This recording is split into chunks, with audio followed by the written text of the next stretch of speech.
Hello, everybody. Welcome to another Tuesday night chat. Got a good panel here. There's a few more invites out there, so somebody else may pop in. And I'm just going to go ahead and start and go down the line. And I'm going to start with Blue. Would you like to do a intro? Yeah, I just want everybody to know that last Tuesday, which was Halloween, I was fully prepared to come on to TR's chat tonight, last Tuesday, dressed as a woman. I had the wig. The woman got me a top because it was Halloween. I was going to dress up as a woman. And then I even sent him the text message. I'm like, TR, ready for the chat? I'm going to dress like a woman, hoping he'd be like, okay, well, cool. We'll do a Halloween theme. And he would have thrown something on, but informed me he wasn't having the chat that night. So killed my dreams, TR. You killed my dreams. But thanks for the invite. Good to see everybody as always, and ready to get this thing ripping and rolling. Yeah, that was me. I just screwed up at the last minute. Say, hell with it. I ain't gonna do a chat tonight.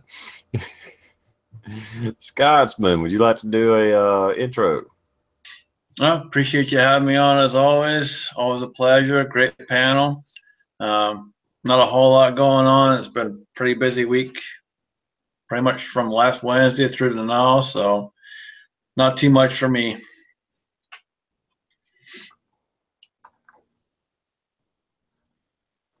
Okay.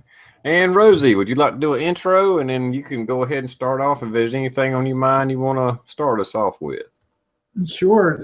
Hi, everybody. Nice to be here again. Nice to see Scots and Blue and TR. I'm always kind of the historian of the group, I guess. I always have a mind for the past, and I'm thinking this time last year, I believe I was overnighting in my camper van. This was the night that Donald Trump was elected, and it's officially been 1 year since his election. I think it's really been, I think we all should reflect on that, how it's been relative to our expectations. And as you know, Blue and TR, I don't think Scott's might have been on the side at that time.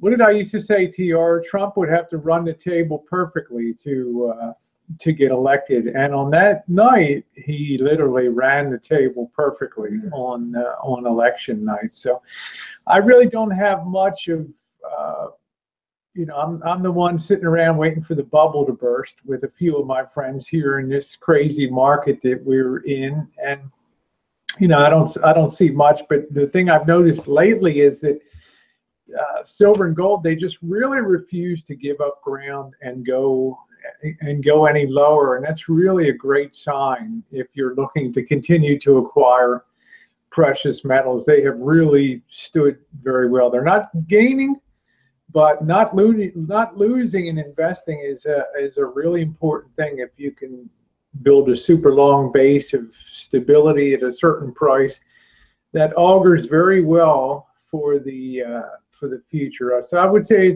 that's the thing that still stands out as a probable good investment to me. Otherwise, the values are so stretched in the market, the expectations are so high, the tax plans and all that. I really don't see the, if you can play a speculative bubble, but you just know that bubble is going to eventually pop and there's going to be drama and trouble. And I will say also that Janet Yellen is not going to be back as Fed chairwoman, and that's probably not going to matter to a lot of people here. But she did manage to have help to start reversing and undoing some of the huge purchases that the Federal Reserve has on its books of mortgages and other things. So I have to kind of give her a pat on the back for keeping things stable the last couple of years. So I hope the new Fed chairman, who has experience on the Federal Reserve Board, I know we're not big fans of the Federal Reserve, but since we do have it, it's nice to have somebody on there that hopefully will have the same stability. Chris says, Rosie did a free credit check with my bank, all good. But now I'm getting multiple mailings for new mortgage loans. Curious how they found out. Well, if you read the fine print when you do business with banks and institutions, they say down there in the fine print they have the right to affiliate marketers to send your information to them. So not that they really care about vetting that, but people purchase those lists of good prospects with good credit ratings, and they send you mortgage offers and things. So remember, it's not a good time in banking to make money right now. So that's the bottom line there, is loan margins are razor thin, and we still have a lot of headwinds, a lot of resistance on the part of Fed to loosening up standards for writing home loans and all that. So that's probably why we have such an imbalance of housing now too, where we just don't have enough people that are able to get loans to get housing. So that's about all I have tonight, TR. 1 year since Trump was elected, and I'd sure like to hear everybody's thoughts on what they think of the first year relative to. Some people say he hasn't accomplished anything. Some people say he has put the brakes on traditional government, and year number 2 will be the tail of the tape to tell how we do in terms of moving things forward. Well, before we get into that, I have a little bit of a financial question for you. Just curious what you think. This kind of, well, not real personal, but kind of personal. At work, we got bought out, got new companies taking over, corporation, and I'm thinking about getting back into 401k just for the heck of it, only because they match or it matches my input dollar for dollar. So no matter what I put in it, I double my money, and I'm invested from day one. And I was thinking about putting it in there and put it into like bonds or something like that, where it really don't make any money, but it don't lose money, or potentially don't lose as much risk to lose money. Would that be a good thing to do? Well, what we have going on now is we have the interest rate curve. When people talk about the interest rate curve, they're talking about the shape of interest rates from 30 days out to 30 years. And we have an extremely, extremely flat yield curve right now, meaning very short-term money, you're almost getting as much of a return as very long-term loans right now. So for that, my advice would be don't chase the market here, but build up your cash so that next time we take a 2 or 3 year dump here, you'll have a whole wad of cash at the bottom when everybody else is scared out of your mind and things like that. You'll be able to come in with a large bucket of cash and do the deed.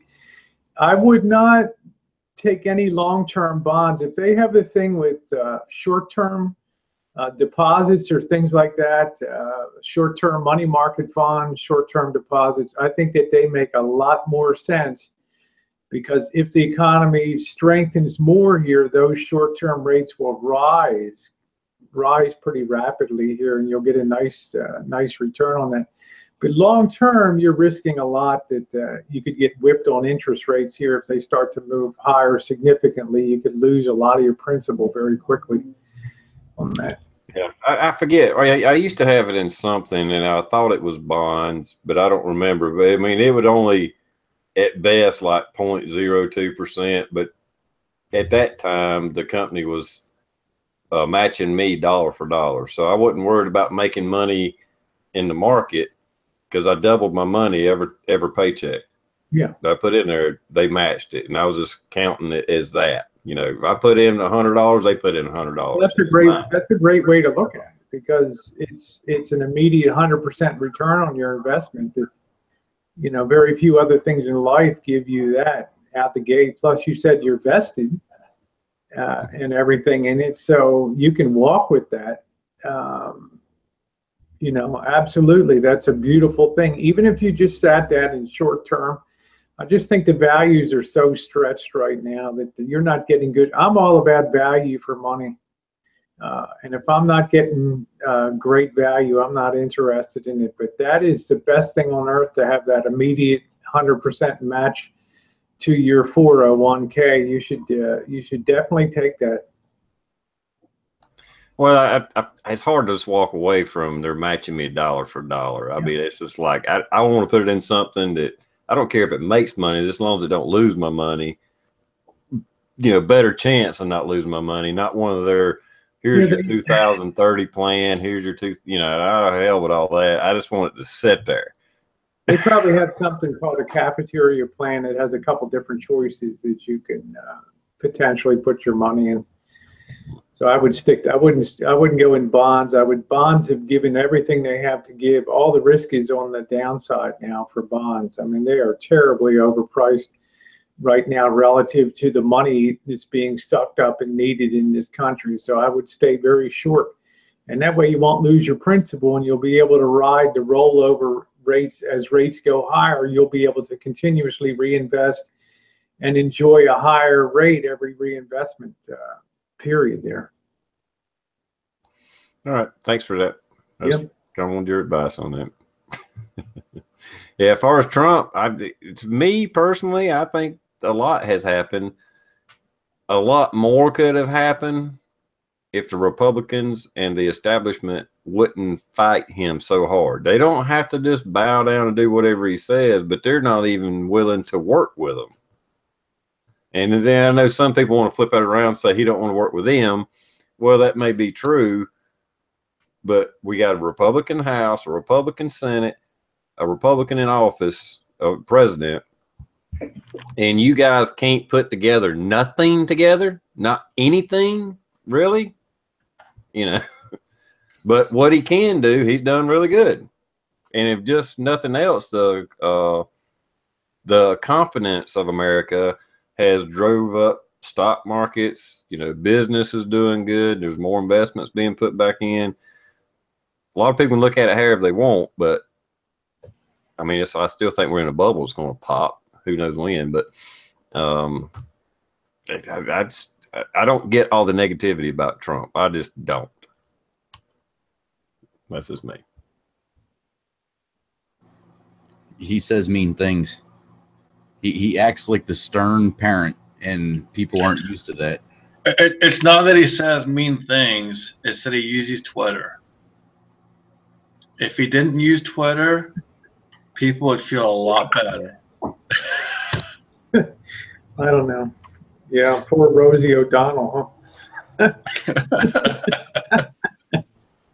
Oh, shit. I don't know. I feel like we still have the Obamacare. I feel like things are going good, but I just feel like I hope we're not on a precipice where things could go real bad real quick, you know, and then we have a very embittered White House. This is my biggest fear, is he's already on pretty soft ice with a lot of people, and these Republicans a lot of them just seem like they're kind of people that could turn on you like rabid dogs, you know, and just feed you to the wolves when the time comes. I just don't sense there's any real loyalty to him on the part of a lot of Republicans, and that worries me.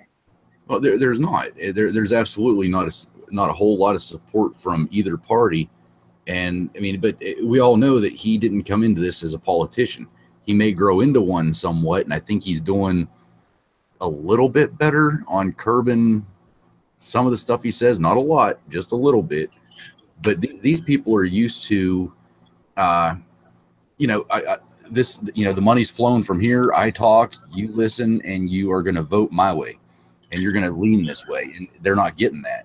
And that's the key thing right there. You said it right there, Blue.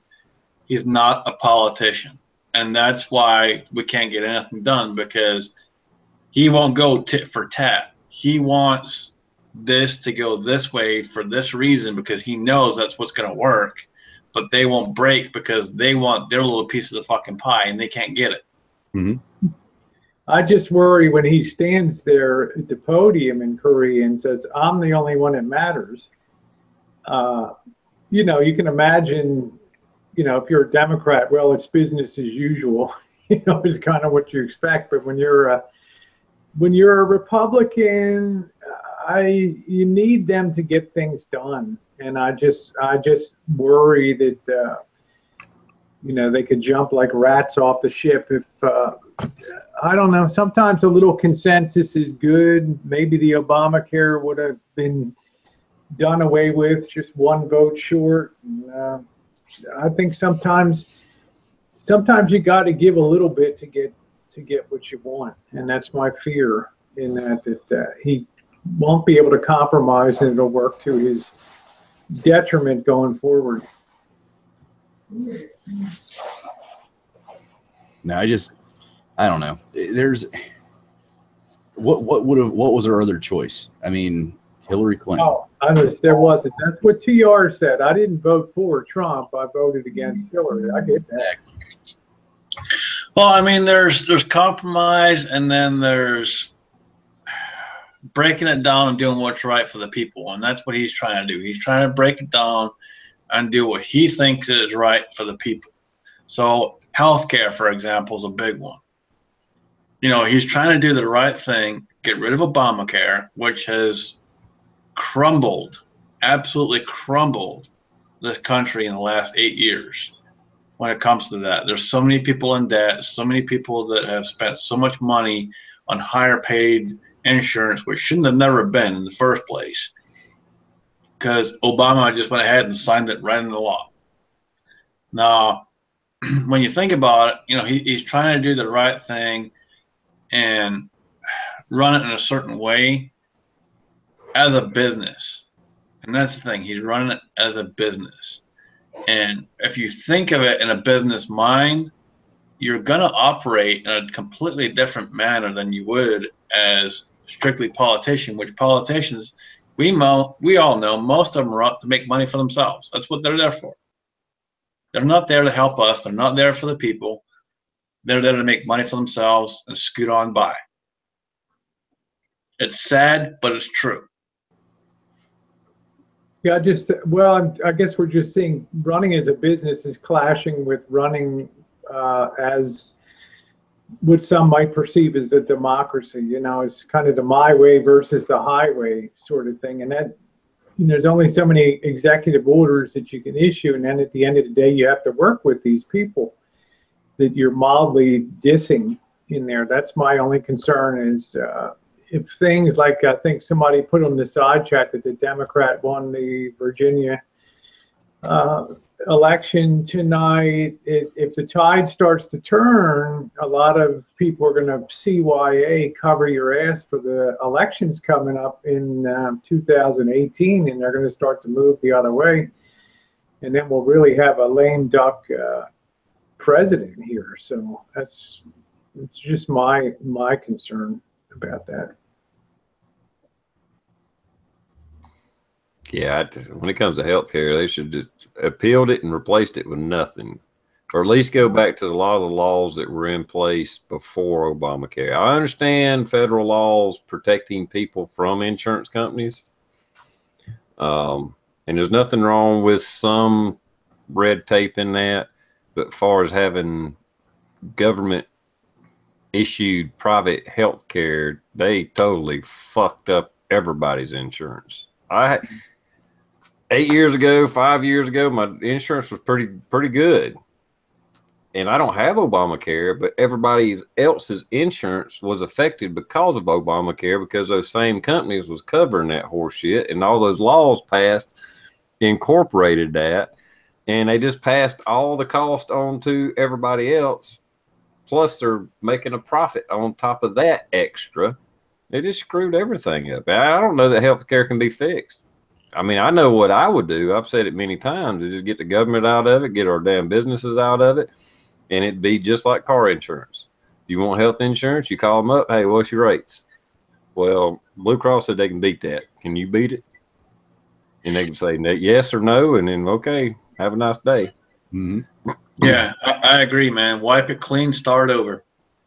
Yeah, I just think that was how he got trapped, by having that repeal and replace instead of just repeal. And that's where he probably would have had all the votes for a straight repeal, but he kind of committed to a replace. And I think that's where the road got a little sticky there on that replace. And of course everybody's got to get their 2 cents in, and what makes a good program. I did want to mention, somebody had mentioned Saudi Arabia, and of course we've had Saudi Prince Awad was arrested, and he's a gigantic shareholder in Citibank, and this is probably why oil's ticked up a little bit here, because you know, we have the heart of the Islamic world, of course, is in Saudi Arabia there, and I think that the royal family is starting to sense some instability, and I always worry in my lifetime if the radical Islamists turn Saudi Arabia into a real theocracy, sort of theocratic dictatorship. It's going to be a lot of problems in the world. So I'm probably thinking people are probably seeing the risk rise a little bit in the oil market here, with oil at about $56 a barrel, up from about 42 recently. Yeah, Saudi Arabia, I know a lot of people probably hadn't heard about it. I don't know how much they're talking about it on the news. I've seen a little bit about it today. But as far as the news, but I read into it, and they got a mess going on in Saudi Arabia. I mean, up to the point to where they may go ahead and start a war with Iran. And of course, that'll pull our ass in there, and who the hell knows what'll happen after that. Yeah, I don't think things are going well, because they're talking about building a half a trillion dollar model city, and all kinds of craziness out there to get away from oil.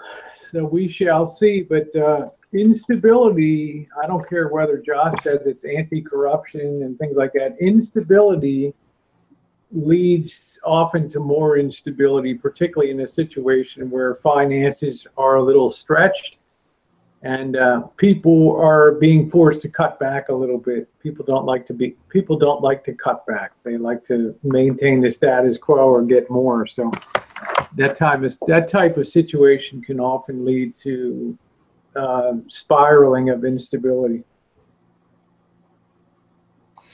Well, Saudi Arabia was they was enjoying the riches that and it's still a rich country, don't get me wrong, to a point. But they were enjoying just massive profits, and that kind of, they got the rug kicked out from under them, or pulled out from under them. And I don't know all the ins and outs, but you may look at it different. I heard it explained as their welfare benefits. I don't know that that's how they would label it, but, or at least citizen benefits.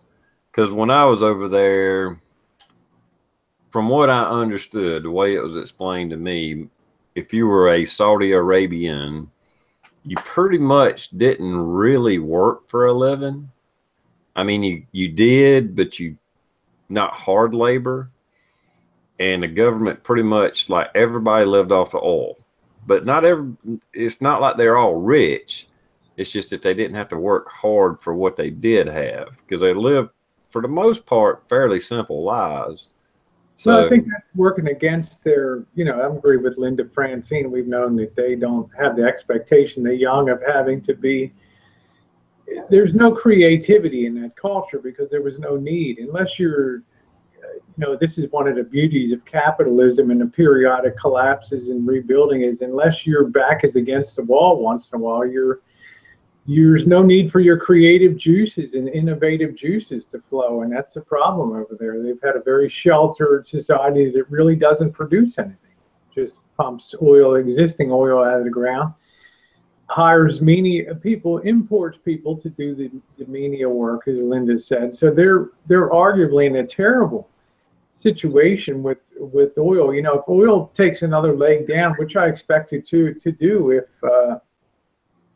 when the bubble bursts, then there's going to see a raft of young people and people that have been on the government tit there that are going to really have a comeuppance and a shock over there. And I think it's a very thin layer of leadership there. It's a very thin layer of governance, and it doesn't take a hell of a lot to to turn the military power, to turn people often when things get a little difficult, and that royal family could be at the door, you know, and hanging from a rope. So it's a time that they really, you know, just keep your eyes open.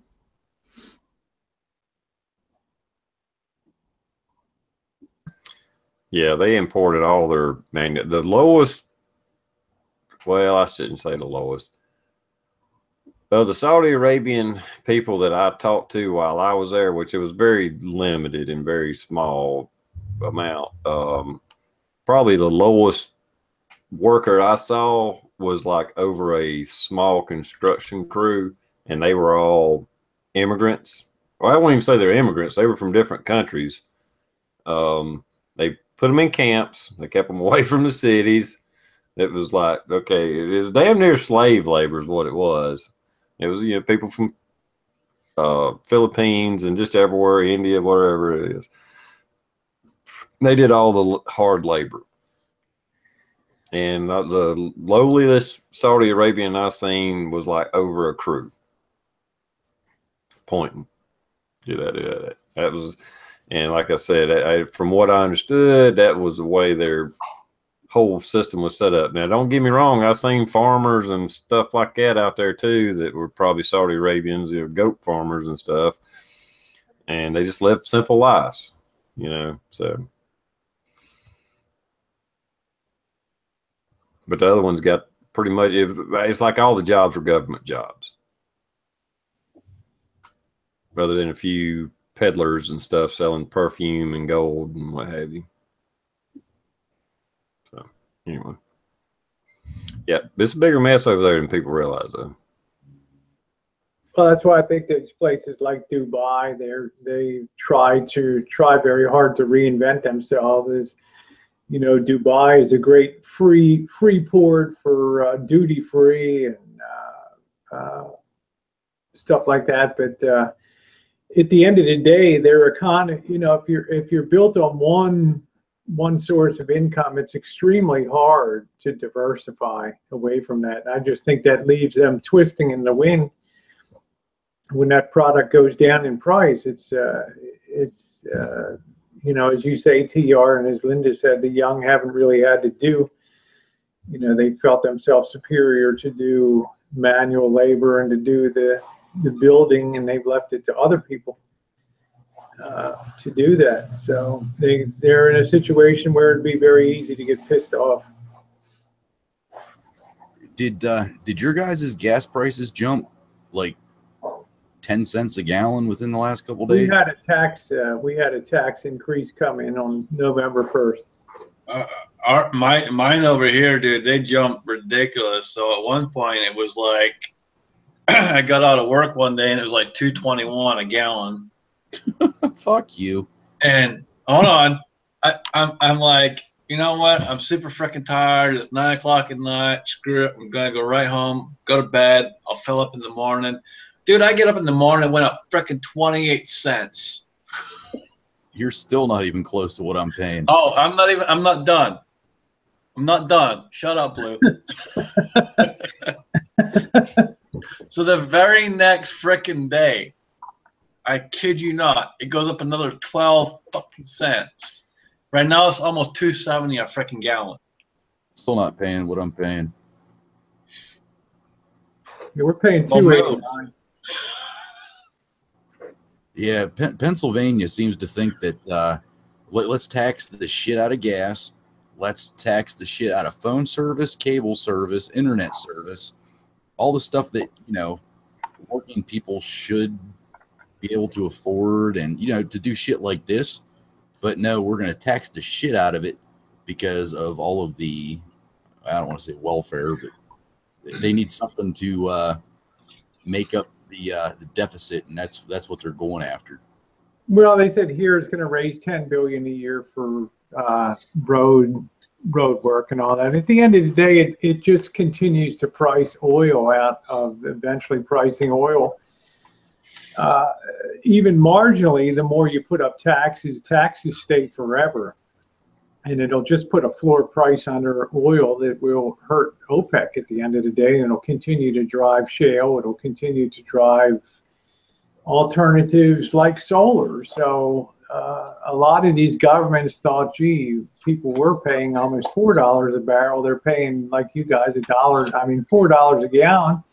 You guys are only paying $1.90. You should be happy, even if we put the price increase on to get to pay a little more, and then we get more money to improve roads, blah, blah, blah, blah, blah, blah.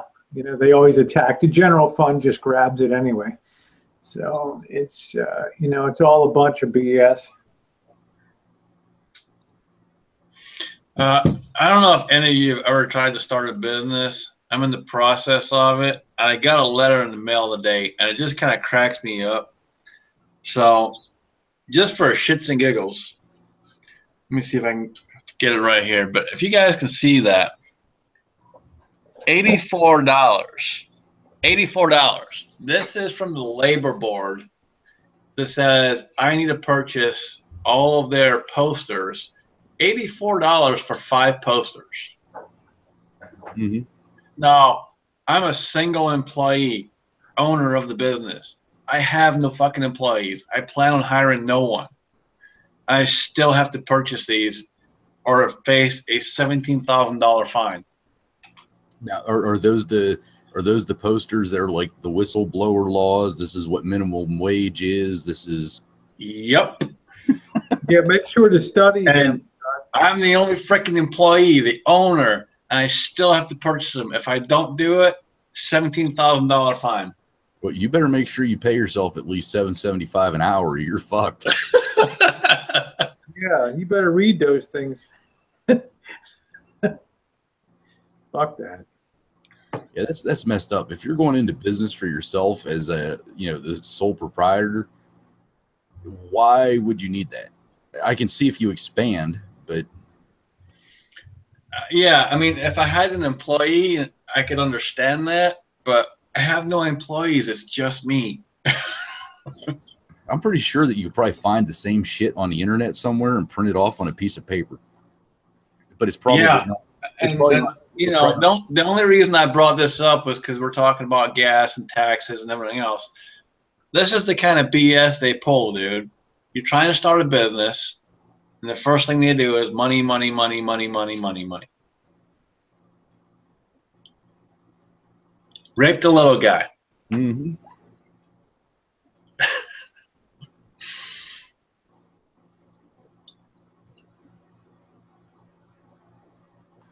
Now, what are these? What posters? I might have missed something there. So whenever you have a business, you legally have to post, you know, the minimum wage laws, workers' state laws, you know, injury laws, all of that crap. It's like 5 different posters, and they want $85 for 5 posters. There's a piece of fucking paper, $85. But they're laminated. They are laminated. Where am I gonna put them on my? Yeah, shit. Don't forget that blue. Yeah, I'm not quite sure where I'm gonna put them. I have nowhere. Value for money, baby. Laminated. I guarantee you, I am not taking down my Smith & Wesson posters. I am not taking down any of my gun posters for those stupid ones. Yeah, you screwed up when you tried to register or something there. Whatever it is, just I guess business license. Yeah, it's just what it is, man. Unfortunately, I'm in Ohio, and I mean it's any state too, but I mean I'm getting mail from all kinds of companies making me offers for this, that, the other, and I literally, it's only been like 2 months. Maybe 2 months since I registered my business name and stuff. And it's just, my mailbox is blowing up with all this crap. It's just crazy.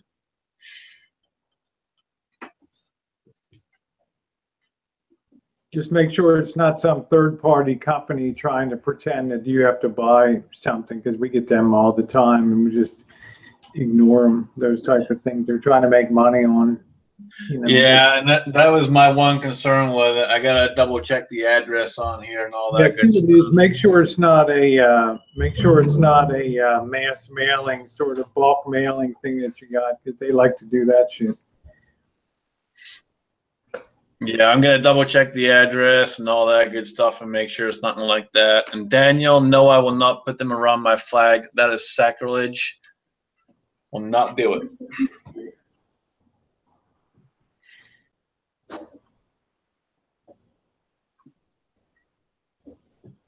So, Blue, what's going on with you, brother? How are you? Not too bad. And I was going to say this kind of when we were on the topic of politics, and I'm never one to bring in, I'm just going to say the race card. I'm not going to turn it to that. But I saw something today that really opened my eyes to how different races in America are treated. You know, I was always had the blinders on, hoping that most of it wasn't true. There's a video going around, and I wish I would have remembered where I saw it. It's out in New York, I believe, and they're voting on something. I don't know what they're voting on, but there's a lady there. She's a black lady, and she is talking about the difference between crack cocaine in the urban areas versus the opioid epidemic across the United States all of a sudden, asking why for decades have the minorities been thrown in jail, ripped away from their families, done this for doing crack cocaine. Now all of a sudden we have this opioid epidemic, which is by and far, you know, mostly a white person problem. I'm not gonna say completely, but I'm pretty sure the stats are pretty far up there. And now it has become an epidemic. There are rules in place to where you do not charge certain individuals for overdosing. We're doing everything we can to stop the overdoses. Instead of going to jail, we're trying to get them treatment. That made it, I was just like, holy shit. I have never really thought about how divided some things are until I saw that video. And it was like, wow, that really opened my eyes.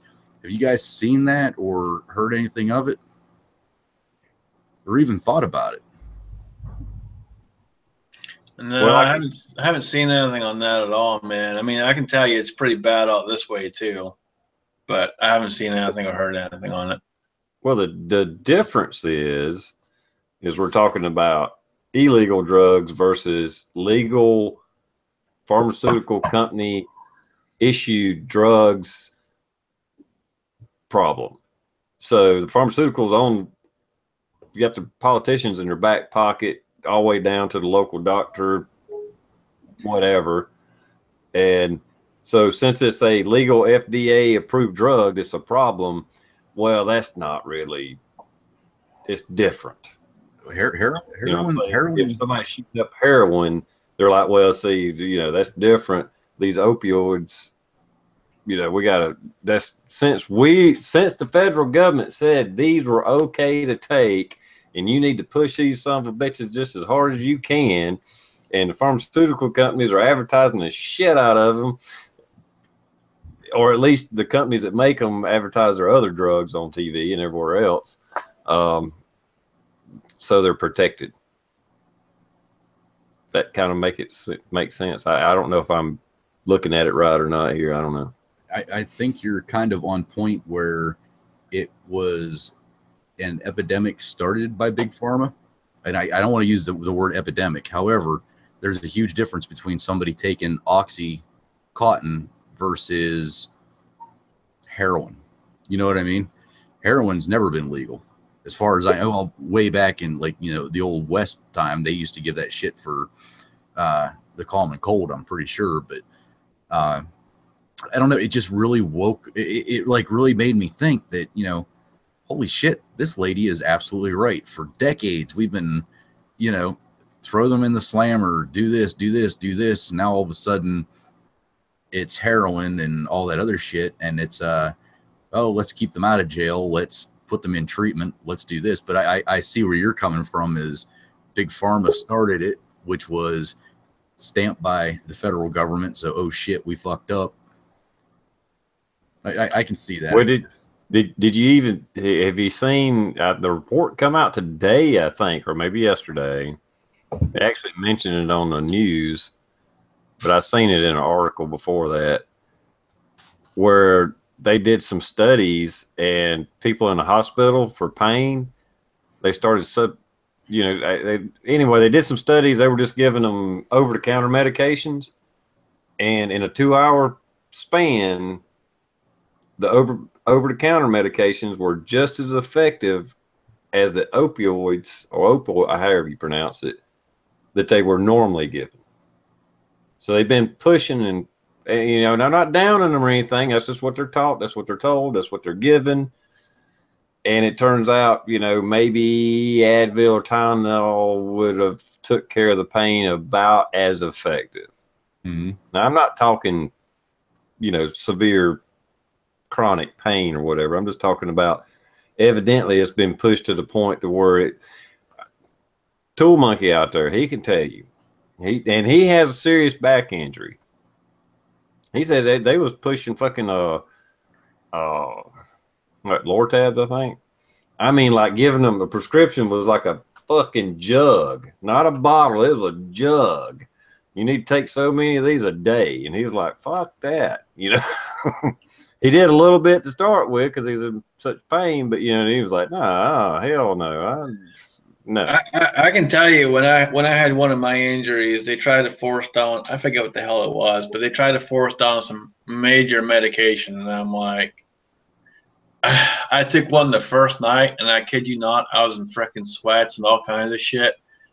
And I'm like, you know what? Fuck it. I'll deal with the pain. I would rather deal with the pain. I've dealt with many other pains in my life. I can deal with this, and I just fought through it. Because it just made me sicker than I was. But that's what they do. They immediately go and start trying to force down whatever they want to force down you because they can charge you more for it.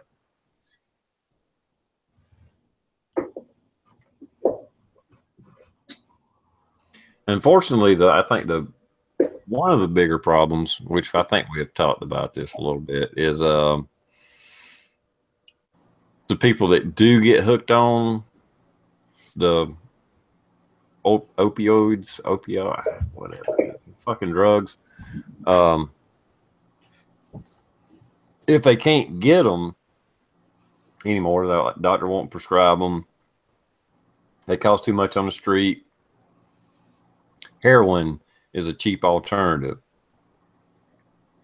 And that's one of the reasons, from what I understand, that the heroin has gone really bad. Heroin use is really bad in America right now.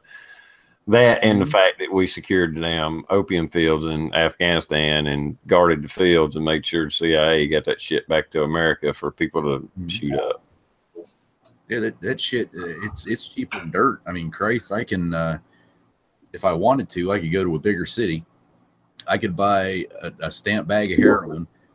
Let's just say $5 each bag. Boom, boom, boom, boom. $5 all day long. I take it to my area. I can sell that shit $20-25 a bag all day long. That's a hell of a good profit.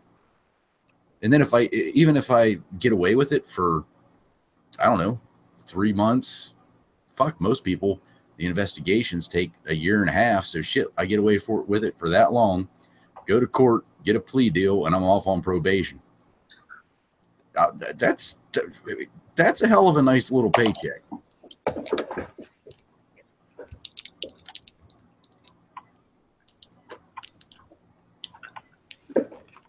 Yeah, I mean, that tangled web goes a lot of places. Like I said, our government, I don't care if it's heroin on the street or Lortabs in a back corner or a doctor pushing them, and you can just go to the drugstore and buy them. It's all got our government hands in it. So getting back to what the lady was saying, I mean, there's a lot of truth to what she's saying on how things are treated, but it's the fact that our government was involved in this opioid.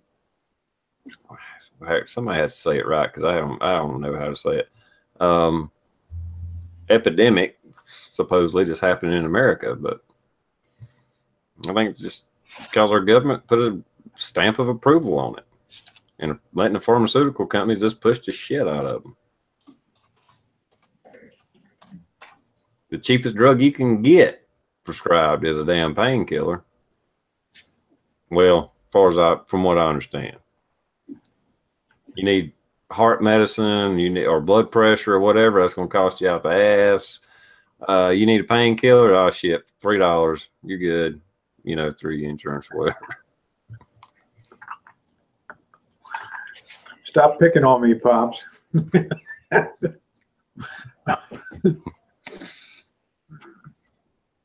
Yeah, leave me alone.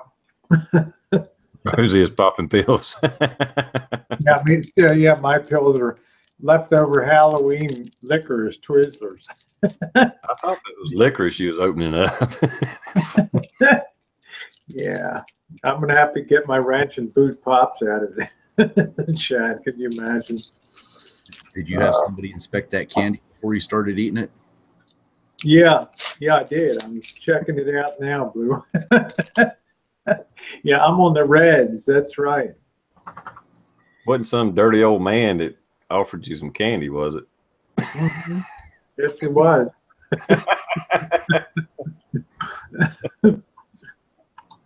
Thoughts on the church shooting? Air Force fucked up. I just feel like you're never going to be able to defense against a random. That's about as random as it gets. A random shooting. And I think anybody to the contrary that tries to tie guns to those type of shootings is making a hell of a mistake. Yeah, anybody with the intent of doing harm, they've already proven it with vehicles, with bombs made out of pressure cookers, with guns. Hell, in France, one of the shootings they had fucking full automatic AK-47s. And I would say with certainty that you cannot go to a gun store, which I doubt even exists in France, and buy a full auto AK-47. But yet they still got them there and they killed people. But people have evil means and intent on doing something, no matter what the cost, you can't fucking stop it. Mm-hmm. Yeah, Lake Shadow said, I was proud of the armed citizen heroes. So was I. I mean, if more people were carrying, of which 99.99% are decent people within their constitutional rights, there might have been just a couple people taken out instead of a wholesale shooting. Yeah, I mean, even with the the Good Samaritans, the one that was shooting, and then he just jumped in that other dude's truck that drove down the road and chased him. Absolutely, they were absolutely correct when they said every cop for how many counties was going to that church. They might have had information on what kind of vehicle that the bad guy was driving. They might have had something like that, but you can guarantee everybody was going balls to the wall to that church. They ended up, the guy was hit and they chased him for I don't know how many miles, and they still waited at least 5 minutes. And they were on the phone with dispatch, giving them play-by-play directions. This is where we're going. Took them 5 minutes for the first responding officer to get there after the dude had crashed. Or not crashed, but went into the field.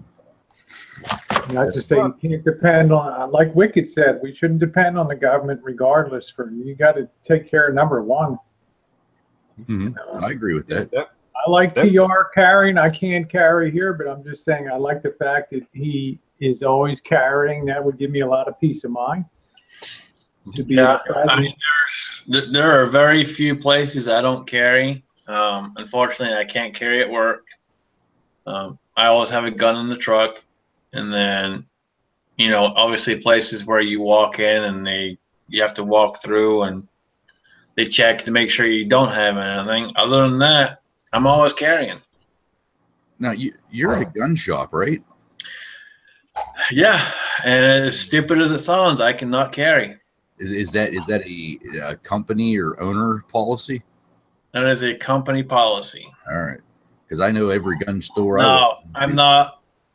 just because I don't know who's watching, but I'm not going to say what I do, but I do something else as a backup. So have no fear. I do have a plan behind it. Well, our gun shop we bought from burned to the ground, unfortunately, but they couldn't carry. You know, so. I actually, the last time I went to go buy a pistol at my local gun shop, I was in there. It's relatively big. I would say on the gun floor, they have anywhere between 4 to 5 employees. And then like in the fishing section, and this is a local owned, this isn't a big box store. They have like another 3 employees, like for the fishing and clothing apparel stuff.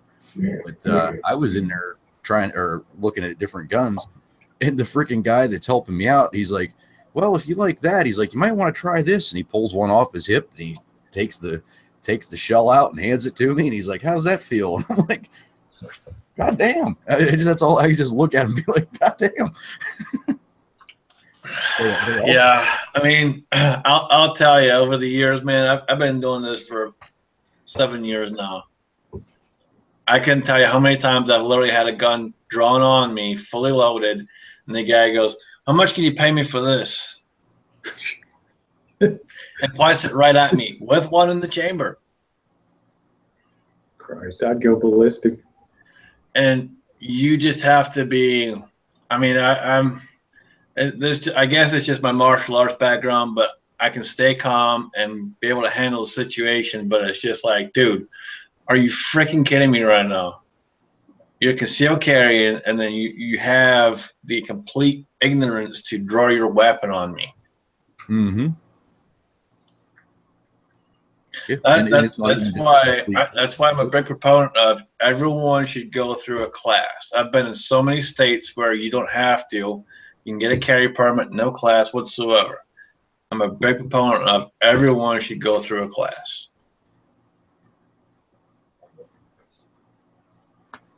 But before we get off the shooting thing too much, what's your guys' thoughts on the Air Force fucking up and not forwarding the information on to the FBI? Normal government bureaucracy. Agreed. And Veterans Day being Saturday, by the way. Just like I think I talked about it. Yeah, I did. The last chat I had Sunday, where I've never even received a damn discharge. And Keith Gregory out there, he was in the Navy. He never got his. I got a brother-in-law. He was full-time Navy. He never got his.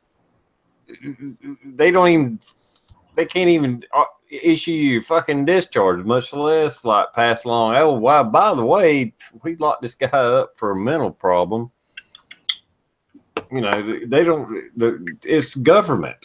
The left hand don't know what the right hand's doing. Period. Much less. But this can we all agree? Like that. Can we all agree? Number one, if this guy was dead set on doing this, he would have found the means. Absolutely.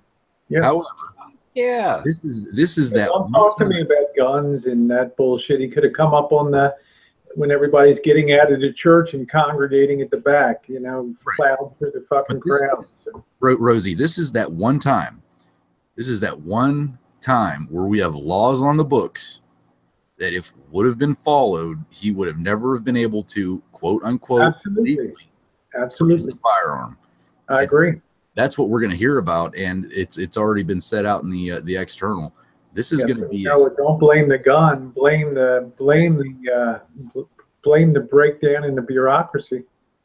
This is one of the only times that I can honestly sit back and say, maybe, and I mean just maybe, this wouldn't have happened if the laws that we already have were followed, which technically they were. It was the non-action of the Air Force, the Air Force that caused this. But goddamn, we have laws on the books that should have stopped this and may have. I mean, who knows? Maybe he would have tried to get a gun and didn't get one and was like, oh, well, fuck it, I'm done. You know, who knows? I mean, he would have been forced to hit the street and get something. But if he really had that stuck in his craw to do something, right, sure as hell find a way to take out a lot of people. Just like that goofball in New York that ran up in the bike lane and killed those 10 people or whatever. He didn't need a gun to do his job. Yeah, it is absolutely. Yeah. Just go ask some people in Chicago if how hard it is to get a gun, because I mean, damn. Right. No, I'm not getting saying that he couldn't have got a gun. We all know how easy this is. That one time that it shouldn't have happened. He couldn't have gotten that gun, probably. He could have gotten a gun. Yeah. Well, yeah, it would have been a deterrent. Well, we have a comment up in the chat, on the side chat there. So straw purchase. Yes, straw purchase is there, and it's possible that he could have went that route. You just never know. Now, if the FFL is doing their job properly, they inquire and ask questions in order to determine whether or not that firearm is for that person to the best they can. Is it foolproof system? Absolutely not. It's not a foolproof system. It never will be. It's almost impossible for it to be a foolproof system. There's no way. I can tell you personally, I do my damnedest. I have no problem telling someone no. I will do it every damn day and kick them out the store if I have to. No issues on my side. Yeah, like TR said, you could throw a pressure cooker bomb into the church and do the same damn thing, and maybe take out more people. If somebody's hell bent on that, then it's almost impossible. But if more people had been carrying, it would have been a much shorter shooting event there. That's for sure. That's the only thing that surprised me. I won't say the only thing. That's one thing that surprised me about that, is that they wasn't, and maybe there were 2 or 3 people carrying guns, but they were one of the first ones took out. I don't know. I hadn't heard anything about it. But a small town like that, I mean, it didn't even have a police force. Hell, there wasn't but 400 people in the town. Of course they didn't have a police force. The town I grew up in, it's a town, it's not a city. There's no police force. The county comes through and it's almost like, once a month or once every 2 or 3 months, all of a sudden you see them for a week. Okay, it's like, the county's like, okay, we're going to patrol that area for a while, and then you don't see it. Yeah. I mean, I don't know what the police response time is. It just depends if there's a police officer. So it just goes to show you it doesn't have to necessarily be in Chicago. It could be in a very small town in Texas. I mean, I just don't like that things are automatically tied to, we shouldn't have guns and blah, blah, blah. No, we should probably have more of them, and more people carrying it. So.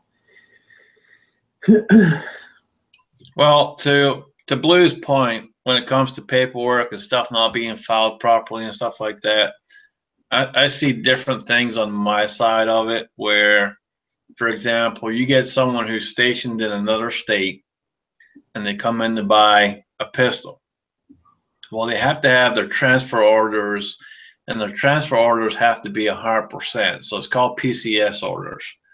They got to be 100% right. They got to be signed, dated by both the commander and by that particular person who is trying to buy the gun.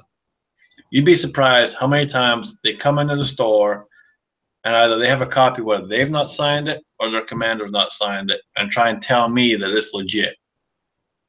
Well, without those signatures, it ain't legit, and I can't sell the gun. Well, just to sum it up, the bottom line is you cannot legislate morals. You can't legislate morals. You can't pass laws to make people good. I mean, if you don't know right from wrong, good from bad, and the only thing laws do is if somebody steps over those moral boundaries that most people agree to, that there's some kind of punishment and a set punishment for set crime. I mean, if somebody doesn't think stealing's wrong and they don't give a shit what the law is, they're still going to steal. If they're going to rape, rob, pillage, whatever, the law don't stop it. All the law does is once we catch somebody doing that, we have a set guideline of sentencing punishment for that. Those laws don't stop that. Yeah, society. I have. Yeah, society's designed it as the assumption is most people will obey. So all of the attention is put on those that don't. You know, the punishment system for when you don't do that. So, you know, if the imbalance becomes, you know, if enough people start to tip over to the other side, then you have a problem. But the assumption is everybody's going to be a pretty decent person.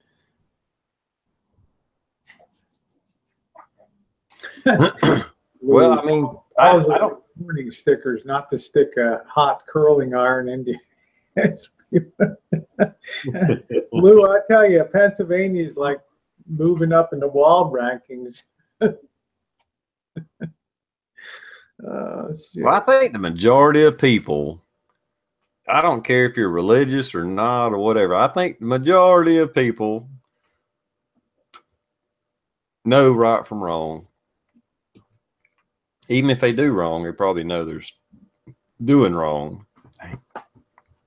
But the things that are illegal, I don't not break the law because I'm worried about the law. I don't rape women because there's a law against it. I don't kill people just because there's a law against it, or steal. I don't, you know, shoplift because there's a law. I don't do it because it's fucking wrong. You know, and some people, maybe you need those laws. I don't know, you know, but like I said, the laws are not there to stop it from happening, just like anything else. You can't stop a crime from happening by putting a law on it. The only thing you're doing is setting a punishment for that crime. Yep. But you could deter it a little bit more if you go back to the old days.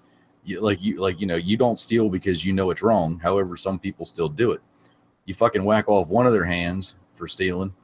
They only got one left. They may think about doing it twice if they only got one hand. You know? Well, yeah, I mean, justice was certainly more punitive. That was certainly more exemplary for people to, you know, you took notice when the king had the weekly hangings in the town square or whatever. And yeah, I mean, there was Puritans when you stepped out of line all the way through.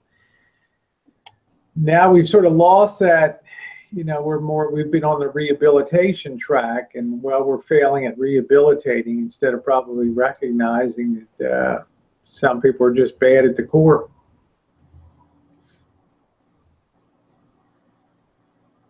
And that's the thing. It's, especially with the media, they got to stop focusing on the guns and focus on what the issue is as to why they're doing what they're doing. Bad people exist. Guns are a tool. That tool is being used in the wrong manner, period. Well, it's like painkillers are a tool. They're being, you know, they're just can be misused. It's not the guns, it's the people. You know, it's that's the failure element, the people in the equation. Yeah, I mean, I've said it many times before, you know, on chats and that as well, where people have commented to me, especially liberals, and I'm not bashing liberals, but they comment to me all the time, well, in your country, you don't have guns, so it's got to be much safer. No, there's knives, there's beer bottles, there's beer glasses, you name it. If we can use it, we're going to use it. If someone wants to do harm, they're going to do harm.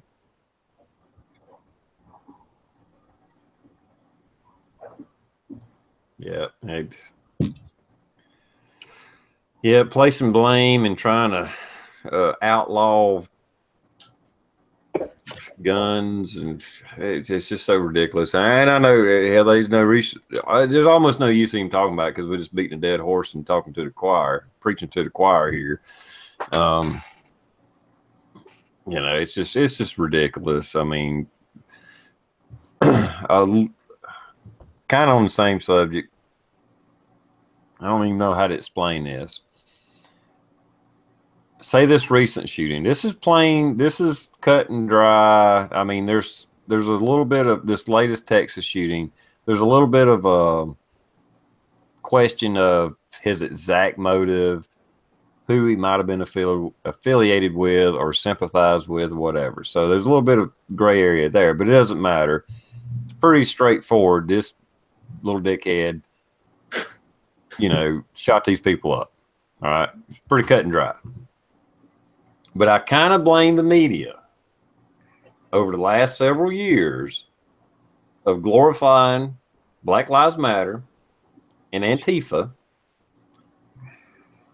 Here you can go back to the damn, what was it, Wall Street? What the hell was that called? Wall Street set in or whatever the hell it was. I mean, even though there really wasn't any violence there, a lot of it kind of rooted there. Occupy. Yeah, Occupy. There you go. But them glorifying and not down into Black Lives Matter for all the violence and killings that they done, and they glorified fucking Antifa, back them 100%, and they're doing such a great job, and they're just out here trying to make change and all that, even though they were promoting and doing violence and tearing shit down, beating people up, and whatever else. Them glorifying that shit makes it easier for some mentally unstable little fucking dickhead to go on a shooting rampage and think he's doing the right thing. Yeah. Maybe I'm looking at it wrong, but that's kind of one thing I see. I'm not blaming the media, but at the same time, I'm kind of blaming them for not putting down violence and these riots and things that are going on. I mean, yeah, we have a First Amendment right to protest and redress our government against grievances, but that don't mean you can burn the fucking town down. That don't mean you can beat fucking people up and all that. And they're like, it's okay, you know. So I do place a little blame on the media. And just so I don't, TR, I don't know what you've been following on the Texas thing, but they came out relatively quickly with the Antifa flag that was supposedly on his Facebook page, that was not true, that there was none of that stuff. It was just somebody like Photoshop shit, basically threw it out there real quick as soon as this whole thing happened. The last thing that I've heard that makes the most sense, this guy was obviously an abusive spouse to his wife, and from what I'm seeing, it was the church that he shot up is where it was either the mother-in-law or the father-in-law. I can't remember which. They attended it. I think it was the mother-in-law. And he sent her threatening text messages and threatening messages just before this whole thing happened. So they're thinking that it was, you know, it was a retaliation for the domestic stuff. So that's the last I've seen. And it's kind of, I don't want to say it's funny, but on Sunday, you guys remember how I was kind of saying, you know, if it turns out to be anything, I hope that this was a domestic violence thing that just went way too over top. I don't want it to be labeled on any group. And that's kind of what it looks like it actually is going to be. I don't know if you guys had seen that or not.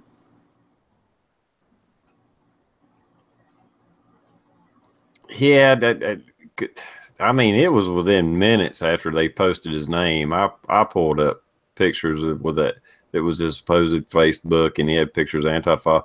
But the thing about it is, nobody's confirmed or disconfirmed it. The only ones I know for sure that said it was fake was Snopes. And I trust Snopes about as much as I do our federal government, period. What? You don't trust mom and pop down in their basement looking shit up on the internet to see if it's true or not? Yeah, exactly. Yeah. Pretty sure that's what Snopes is, isn't it? Yeah, pretty much. They got busted for something here the other day. I forget what. Anyway, doesn't matter. But yeah, just because Snopes said it. I've seen some people arguing about that on Facebook. Well, they're usually correct. And everybody was blasting them. It's like, if it's got anything to do with politics, that's the last fucking place you look is Snopes. If you want to find out, and that's what somebody said, if you want to find out about some urban legend, yeah, you can probably trust them. Yeah, they've probably done enough research to figure that out, you know, if whatever this urban legend is. But if it comes to politics, hell no. You can't trust Snopes. It comes to anything like what we're talking about. It's basically what we're doing. You know, we do a Google search, we do this search, we check this, we check that. TR finds one thing, I find the other thing, and it's like, well, and they just put their finger on one and say, okay, that's what we're sticking with. This is false. But yeah, the urban legend thing, I agree. They're pretty good with that.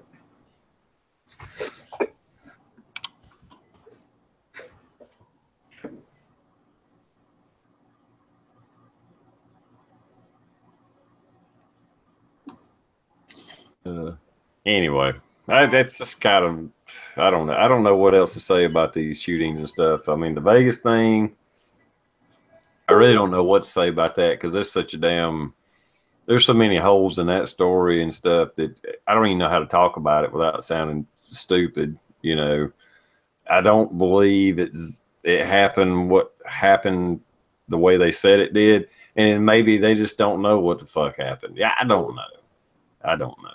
But this shooting, yeah, this little fucking dickhead went in there, got those people up and left, you know, and got shot at. He might have continued shooting if the guy hadn't shot at him. More people may have died, and he shot half the people in the fucking church, you know, or killed half the people. So let me bring this point up. And there's a lot of BS out there about how this guy is not a hero for what he did in stopping this guy. I'm sorry, but if you take down someone that is shooting innocent people, you're a fucking hero. Yep. Period. Your thoughts? Absolutely. Absolutely. I can't even believe that anybody would contest that. Can't believe anybody would, you know. And the only reason they're contesting it is because, again, they're going back to guns are bad. Guns are not the fucking problem. No, I'm pretty. Good guy with a gun, bad guy with a gun. Pretty sure. Exactly. No matter what they say, cars kill more people than guns every year in America. Oh, they absolutely do. So you know, if anybody's argument is if it only saves one life, oh, I got a good one. I seen a little meme on that. If it only saves one life, the laws will be worth it. Okay, we need stricter fucking immigration control because people are killed by illegal immigrants. So if it saves one fucking life, we need stricter fucking immigration laws or enforce them. How about that? That's not directed to you, Scotty, because I know you're doing it all legal. I'm talking about illegal. Not to be funny, but the entire reason I started my YouTube channel was if I can make a difference with one person and teach that one person something, just that one little piece of knowledge, then I've done my fucking job. you hit it right on the fucking nail, dude.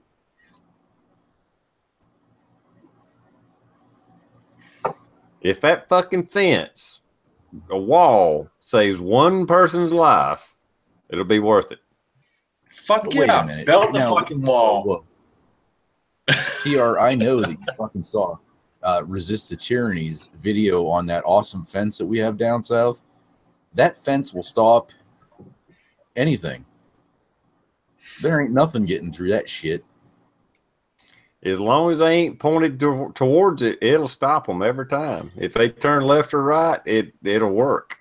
Now that was Here's what I think. I think we should build the wall, but I think we should build the wall out of AR 500 steel. And that way, when they try to shoot at it, when they get too close, you know, all that shrapnel comes right back at them. A whole fucking bullet to come back. But was that TR? Was that the actual border fence? What he showed? I mean, that's no bullshit. That was it. That's part of it. There's some places there's not even that. Not that was anything. That was like the barbed wire fence that the farmer on the Mexican side was better than the American fence. Yeah. Yeah, I mean, a barbed wire fence was better than what he showed. You could just walk right through that one just about. Oh yeah. Yeah, but there's parts of our border that don't have any fence. there is parts of the border that do have a somewhat of a wall. And I've seen, you know, reporters and stuff talking about it, and then it like ended. You know, it's like, well, yeah, there's a fence here. It's 15 foot tall, whatever. You know, you go 100 yards right here, and then it stops. You know? I couldn't. Yeah, there's almost no border security whatsoever. I mean, what limited there is in certain parts where maybe they have the highest problems, and the rest of it, at best, is what Matt showed from Resisted Tyranny, which was like boards like this freaking far apart. There was like maybe 2 of them, something. You know, not even a fence in between it. It was just, you know, it wouldn't have stopped the fucking cow from getting through it. You know, much less a person. It looked like a decorative wooden fence that rich people get around their property. That's nothing but decoration, but a lot worse. That's why I questioned, was that actually, there's no way that is what our border looks like. But yeah, absolutely. Absolutely. That's why I reposted it. I was like, yeah, I don't think people realize that this is what's keeping people out. Nothing. And I can tell you right now, when you make me the head of immigration, I will fix this fucking shit. 100% on day number 1. Day 1, people. Day number 1. There we go, brother. That's it. Scott's just declared his candidacy. There we go. See, that's the sheltered life I live, because all what I'm used to seeing of the Mexican border, which is, I'm sure, and I hate even admitting this, what I picture the Mexican-American border being is that interstate where, like, you go through Mexico, is it Tijuana or some shit, and there's like big brick and cement barriers, and there's, you know, you have the federales on one side, you have the US people on the other side, and everybody's like, you know, you even think about trying to drive through it or step across it, you're going to get a bullet from whichever side you're trying to, you know. I don't know. I can't believe that is what our border actually was. I mean, it was bad. I'm going to have to find that video, and I'll post a link out in the external. But yeah, it's pretty bad, man. It's so easy to get across the border, and guys, just so you know, I didn't jump across the fucking border. yes, I am 100% legal. I did it the right fucking way. However, I can tell you right now, I've known people, I've met people, and unfortunately, I've had people that hit my fucking truck that were illegal and went to jail because they shouldn't have been here, shouldn't have been driving, but had a license thanks to Obama. Anyway, before I get off on a rant on that, but basically, you know, it's the border needs to be strengthened. It has to be strengthened. Period. It's too damn weak. It's too easy to get across. And these people are coming across without having any decent appeal of trying to be getting into being an American, to live the culture, to learn the language. It's just a bunch of fucking shit. And we got to strengthen it. We got to build the freaking wall. I'm all for it. You know, TR comes president. Trust me, he makes me immigration. Day 1. Day freaking 1.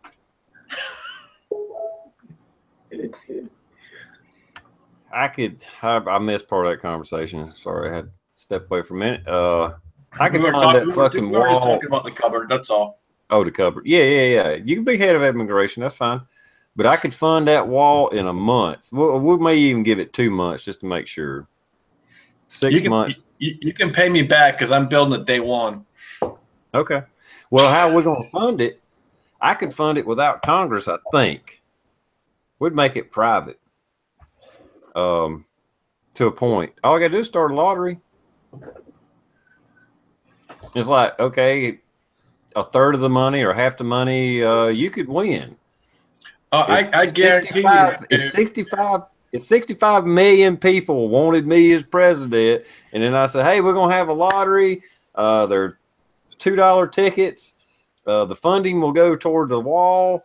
We will have a winner every month until, and give away half of what's took in. So you could win $10 million a month or, whatever. You wouldn't even have to do that. You start a GoFundMe page. Boom. There's the wall. There you go. Yeah. I could probably just give away an AR-15 and raise like $50 million. Hey, a $1 raffle ticket will get you a chance to win an AR-15. There you go. And Congress and the media say, hey, you can't do that. Yeah, the fuck I can. This is all private. Okay, here's Doesn't matter. And then once you raise the money, it's like, you raise the money, and then you say, well, okay, here's $1 billion, Congress. We're going to build this wall. Constitutionally says we can, period. That's what Congress seems to forget. They forget the Constitution. Yeah. And the sad part is people like myself who immigrated here, we know it better than they fucking do. Yeah. I will say, I think, because we do have a limited number of people that we let into the country, which is nothing wrong with that. But I think I don't know all the ins and outs of it, but from what I understand, from like hearing some from you and from El Tendo, I know I probably butchered his name, Fabrizio, and others in the past, it's a long and hard process to get citizenship, from what I understand, and it can be expensive. It's extremely expensive. So I'm still on a green card, and I've been here 11 years, and I've probably spent at least $5,000 just in paperwork fees. Just in paperwork. That's not my drive time. That's not my gas. Because when you file paperwork, so say when I first came here, I lived in California. My paperwork went to Missouri. So then you got to wait X amount of weeks, months, because it's in another complete frickin' state to get back to California. And then at one point I moved to Missouri. So when I moved to Missouri, guess what? Guess where they sent my paperwork? California. They don't keep it anywhere close. They send it all over the frickin' place. It makes it extremely difficult, very, very time consuming. And anytime you got to go and sit down and do an interview or whatever it is, on average, you're talking about a 2-hour plus drive. So you factor in all the gas, the time, and then on top of the paperwork fees, you're probably talking at least 10 grand. See, that don't make any sense. I mean, we automatically pretty much allow 1 million people in a year. If we do allow you in, and even on the green card, and the money at that point shouldn't really be a process. I can understand some fees and what have you, but I don't get that. I mean, we make it. This just seems so fucking stupid. I'm seeing some of Bald and Curious's comments out there. We allow a certain amount of citizens. We allow you to be, go through the legal process and do it right. And then we make it to where it's damn near impossible to do or feasible to dissuade you from becoming a citizen. But yet then we let all these other people just flood over the gates, and then we start talking about amnesty and just automatically make them fucking citizens. What the fuck? Yeah, and you got people like myself and Otanda and Bald that fight to do it the right fucking way. We got to pay all this damn money out. We got to sit there. We got to wait the times. Just for example, it took me 9 months to get a social security number. 9 fucking months. In the meantime, I still got to pay money to live here. I still got to pay money to figure out how to pay for all this paperwork fees.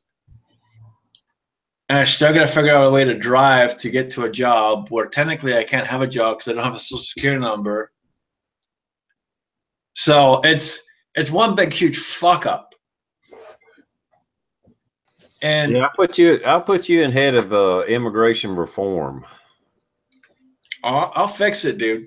Because I don't have a problem with immigration. I don't think any American has a problem. Well, I can't say that. I think most Americans don't have a problem with immigration. I mean, we are a nation of immigrants. But there has to be limits on that. And letting people in isn't fixing the rest of the fucking world. Letting people in from a really poor country that they're just, you know, I mean, I get it, but we can't fix the world by letting everybody immigrate to America. Yeah, and I mean, honestly, just like you're saying, it's so when Trump, for example, President Trump turned around and said, hey, you know what, we're going to do this. And the media immediately, well, that's a ban. You can't do that.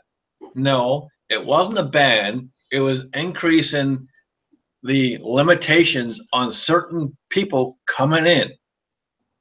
There's nothing wrong with that. Absolutely nothing. You can limit as many people as you want to limit. Now, if they're in a country where you know there's fucking terrorism and they're coming over here, guess what? Fuck yeah, I'm going to limit that. Yeah. And I'm telling you right now, if I was ever to get in the position of head of immigration or immigration reform, guess what? Fuck you. If you're in that country, you are not fucking coming here. Period.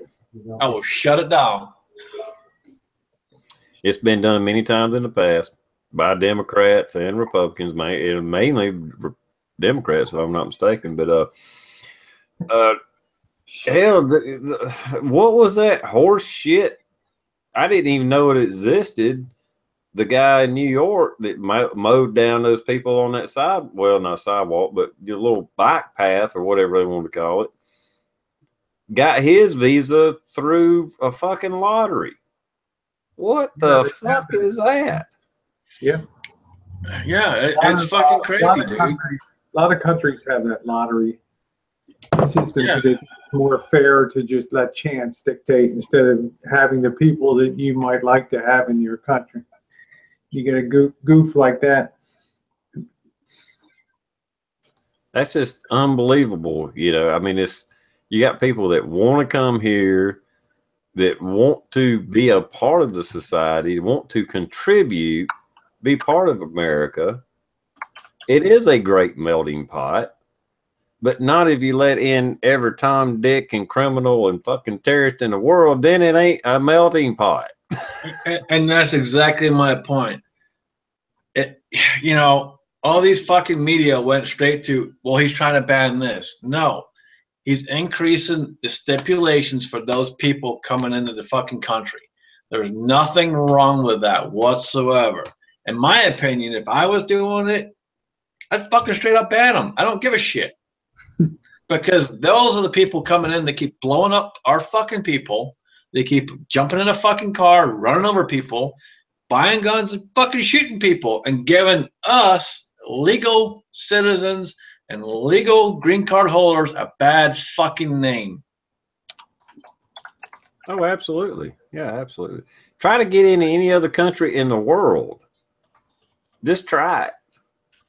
You know, try to. I tell you a good one.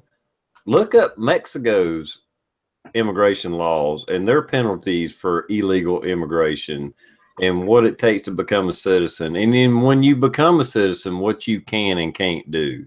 You're never a full citizen of Mexico. Ever. And that's just Mexico or Canada or any of them. I had a buddy of mine who lived in Italy for a while on a visa. And once his visa was up, he said, well, I can't get it renewed. I got to go. He had to come back home. He loved living there, but his visa run up and he had to go. You know, lived there a few years. They don't play around. They ain't no this, fuck it, I'll live here anyway, like they do here. No, that ain't the way it works in the rest of the world. Well, to some degree that's true, and to some degree it's not. And what I mean by that is if you're on a work visa here, technically when your work visa expires, you do have to go back and you have to reapply and come back again. But otherwise, yes, you're 100% right. Well, I mean, so far as if you don't renew it and you just stay here. Yeah, no. They actually have to leave before they can renew it. They can't renew it while they're here. They actually have to go back home and then renew it and then come back. Yeah, I get that. I'm talking about the ones that don't even try to renew it. They just stay here. Oh, yeah, no, absolutely. Yeah. The hijackers and from 9/11, we'll just go with the scenario that we were told the truth. Everything happened the way it happened. If many of those, if not all of them, I know several of them, had expired visas. We don't go after them. It's just like their visa expired and they were still here. Yeah, it's a failed system in many means. I'm just looking forward to 2020, dude. I'm telling you, Trump don't run. We might have to run with this. We may have to push this. Dude, you talk about drain the swamp, we'll drain the fucking swamp. The fuck? If I got president, if they just think they hate Trump, my God, they will immortally fucking just hate. I mean, hate ain't even the word. They will fucking just be they'd be committing suicide, jumping out of fucking windows. They'd be so fucking upset. There'll be more attempts at killing you, me, Blue, and everyone else in the fucking cupboard than any other presidency known to fucking man. But they won't be able to get close to me. No. Not even.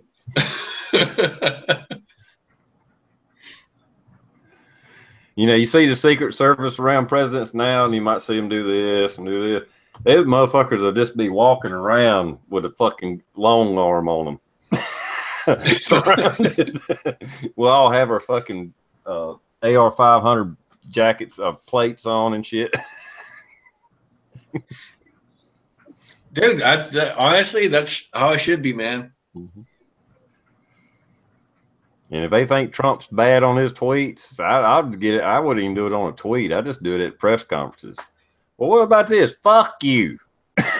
That's what about it. Yeah, I mean, honestly, if I was running those and I had to deal with that press conference shit, and they start asking me the same question over and over and over in a different fucking way, get the fuck out of here. There's the fucking door. Fuck off. I'm not going to stand there and listen to that over and over and over and over. But what I have to do is everybody I'll fire every fucking body. I'll install my own CIA, Secret Service, and all that. We'll quit fucking around with all these wars. You just can't imagine the fucking turmoil I'm going to cause in the world. But it'll all be in the interest of America. I promise you. Freedom of the press. Fuck you.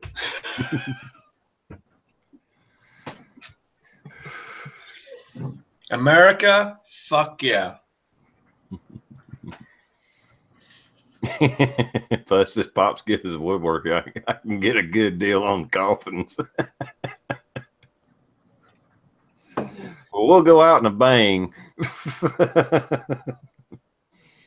But in the meantime, some shit will get done. Oh, I can guarantee you will blow it up. You think Trump did up more in 100 days than any other president? You give TR and our cupboard a chance, trust me. I'll call out everybody. They're voting on some. Oh, we got to repeal Obamacare. What's the vote? Just bust in, you know. Come on, media, let's go. Who's voting what? Are you a Republican? Are you a conservative? Didn't you say back 3 years ago you was going to repeal Obamacare? Well, what's your vote? What's your vote? America wants to know. And you know what? If Trump did that, I'd be 100% behind it. Fucking bust open the doors. Let it happen. You want freedom of the press? Here it is. Bust the fucking doors open. You know, they actually air a lot of those votes and stuff, but it's on like, what is it, CNN 2 or C-SPAN 2 or something, you know, shit's like at fucking 3 o'clock in the morning and stuff like that. Nah, fuck that. Go in live. I mean, go in. But if you actually watch half of that shit, there's only like 5 or 6 congressmen in there. There's never a fucking full house. And I tell you something else I've seen is, I mean, it's all in, you know, they're all doing it together. It's like, yeah, go ahead and vote for me. They got like buttons they can push. I ain't saying this is every vote, but you'll see like one person running around to where other senators or House representatives are supposed to be hitting their yay or nay vote buttons. Not the one that's supposed to hit it. No, somebody else is running around hitting all the fucking buttons. Well, I can tell you right now that, you know, if this was to ever happen, that the one standing right there on that stand that runs that entire whole shit, Pops Quest. Because he won't take no shit. Hey TR, can we kind of get back not on a completely serious subject, but I know you followed Ron Paul, so you kind of follow Rand Paul.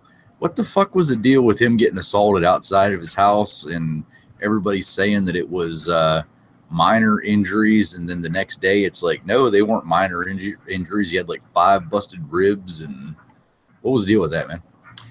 I think at first they were trying to make it political. I think it was, I mean, yeah, the guy was a liberal, but from, you know, it was his next door neighbor, from what I understand. It was more over just disputes they had over their yards or some shit. But there had to be more to it than that. Right. Rand Paul got blindsided. He was doing something in his yard. I don't know if he was cutting grass, whatever he was doing. He had earmuffs on, and that guy caught him blindsided. I don't know if he used a weapon or what he done, but he caught him off guard, completely blindsided him. At first, it was just a misdemeanor, and they've already like let him out, but now they are going after felony charges, from what I understand. I mean, you can't fucking attack a U.S. senator, break 5 of his fucking ribs, and get off on a misdemeanor. I just don't see that happening. Mm-hmm. But that whole story damn near was swept under the rug. It's like, just don't even talk about it. You know, it was a Republican that got attacked, so it's not news. And that's kind of what because it was like, you know, Rand Paul was assaulted outside of his house, and at first it was like nobody seemed to know what the hell was going on. It was minor injuries. Like, it was almost like the guy showed up and like bitch slapped him, and he walked in his house, is kind of how they made it sound. And then it was like, it was damn near 24 hours that they ran with that. And then, like, it was not his spokesperson, but somebody from his office was like, okay, yeah, these injuries were not minor. It was, you know, 5 broken ribs, 3 of them completely separated. He has bruises on his lungs. And it was like, well, that escalated quickly. What the hell? Yeah. Yeah, I don't think that's a political thing. I think that was more just a dispute between neighbors. But the guy went unhinged. I mean, that's taking it pretty far. And I would be real surprised if he don't do some prison time for attacking a U.S. senator. It doesn't matter if he wasn't a U.S. senator. If my neighbor caught me blindsided with a 2x4 or something and put me in a fucking hospital, yeah, you motherfucker, I'm pressing criminal charges. What the fuck? You come into his yard and you attack him, that, you know, I mean, he's in Texas. If he hadn't caught him too off guard, Rand Paul had the right to fucking end his life. Because I'm pretty sure they got castle doctrine in Texas. I'm assuming this is where it took place. I know in South Carolina, I don't even have to wait till he tries to hit me. He can just come at me on my property, and I don't have to run. I don't have to duty to retreat. I'll drop you where you stand. Mm-hmm.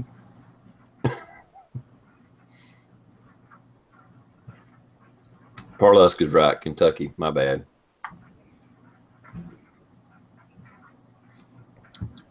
I would think Kentucky's got standing ground laws too, but I don't know. Oh, another question. I know everybody's seen it. How many people have seen the female being escorted out of some type of I think it was a college football game. She's like basically riding on the shoulders of the cops. They're like carrying her out, and she starts fucking bitch slapping, and the one cop just, yep, that's enough, turns around and fucking drills her. I'm guessing knocks her out. That's the way it looked. You guys seen that? Oh, No, I saw the woman fired that flipped off Trump when he was in his motorcade, riding her bike next to his car and gave the finger. She lost her job. I thought that was pretty funny. Lake Shadow. Oh yeah, she got what she deserved. Yeah. There was not the girl that got fired, but this lady. I don't know what she did at this game. I mean, it's definitely a sporting event, but there's at least 5 cops that have a hold of her, and they're carrying her up the steps, and she fucking does this backhand, just barely. No, on the backhand, I think she like does a glancing blow off the top of the one cop's head. But on the way back, she fucking clocks him right upside the head. Having an attack. Turns, and they say it was an open hand hit. Better calm down, Jim. I don't think it was an open hand hit, but holy shit, definitely knocked her out. I'll find the link and post it. It's a short video, but damn. Well, you put yourself in the man's shoes. In that situation, it's not like she was fighting for her life. It's not like she was fighting off a rapist or her, no. If you fucking hit a cop as he's trying to escort you and already told you to shut the fuck up and calm down, I'm in whatever words he used, and you got 5 of them escorting your ass out, and then you start hitting on them. If you get punched in the fucking face, oh fucking well. I don't know what else to say. That's actually what most people are saying, because I think, I mean, it's a, I don't want to say a little white girl, but it's a little white girl, and I'm pretty sure, I have to look again, but I'm pretty sure it's a big black cop that knocks her the fuck out. And pretty much everybody's like, all right, you want equal rights, you want this, you want that, you hit a cop, you get what everybody else gets. Yeah. Send an object lesson. Oh yeah, definitely a big black cop, without a doubt. Let me shit,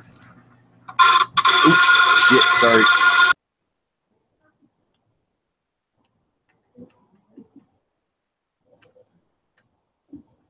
Yeah, black. He was black, she was white. Yeah. Oh, so that's why they try to make an issue out of it, probably. Well, no, actually they wouldn't. It's one they ain't hiding. Well, that's probably why I hadn't seen it. Video I doesn't just lie. put it up. The best 45 seconds you will ever take. Video doesn't lie. There it is. That is the best 45 seconds ever. Hey, Parlusk. Oh, Parlusk, your Go Gauge tactical follower. I got one of those through Scotsman's giveaway. I'm going to give that to the police department. We're going to put that in one of our shotguns. So hopefully it's not going to be a big order, but hopefully we'll get a couple more for you through that. So I wanted that I'm able to introduce them to it. So thank you for making the donation, and thank you to Scotsman for that. So hopefully it gets a little bit out there.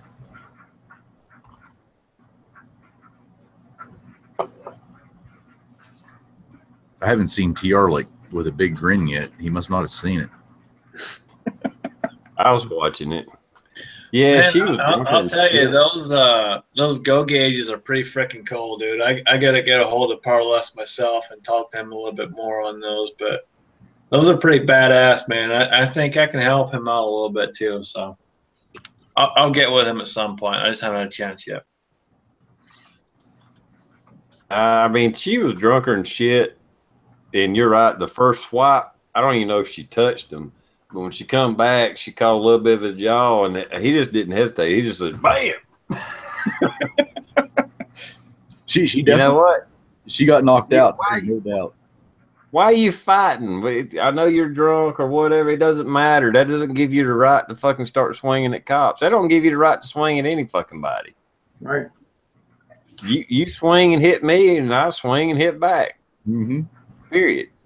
Cop or not cop, black, white, yellow, green, purple, I don't give a fuck. It doesn't matter. I'm not going to let you just hit me and me not hit you back. Look at what Pops just put. I'm going to put Pops under a citizen arrest tonight. She was fighting off the assault. Okay, well, that's a good defense. Pops must be on the George Dickel tonight or something. I don't know.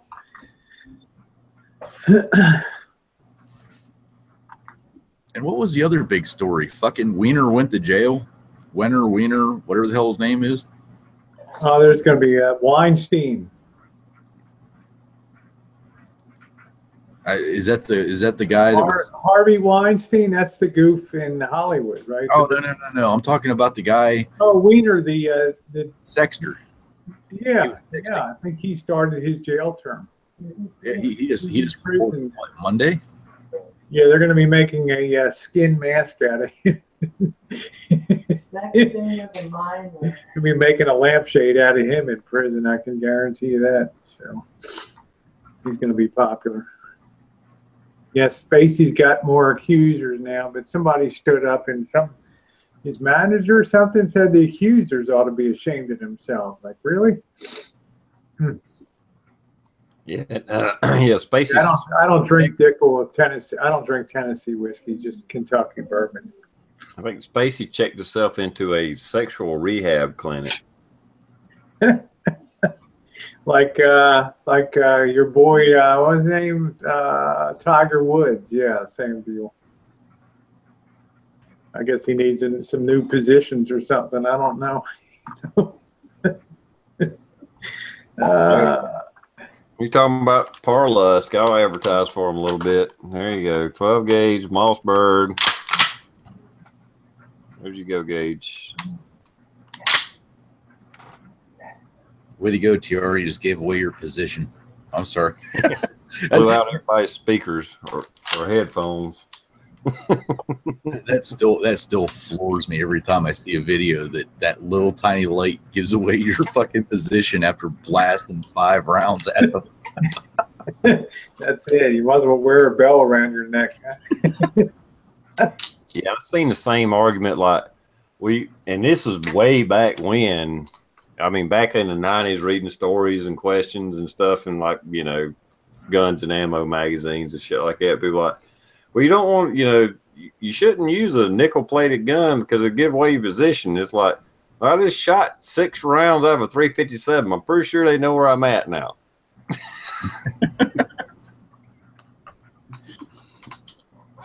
But maybe they attacked you with hearing plugs in or earplugs and muffs, so they wouldn't have technically heard it. They're just looking for, because that's how everybody does that, right? There's safety. Yeah, well, just be a good shot. You don't have to worry about it, right? Yeah.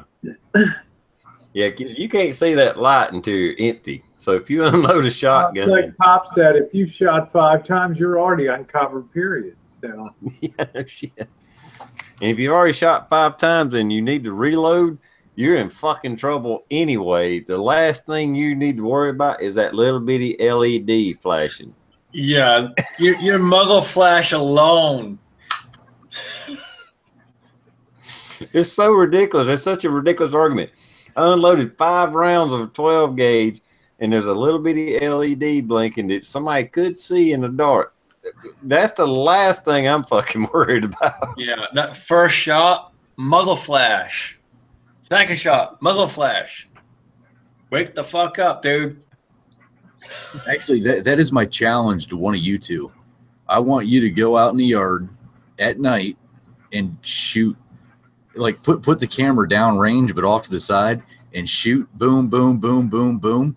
And after you're done, like hold the gun up, like from where you're at, point it, hold it up and be like, here's the go gauge. Can you see it? And I want to see if we can actually see it, like standing straight up, like holding it so that the chamber's open and everything else. I think that would be interesting versus the muzzle flash. I already know what the answer is going to be, but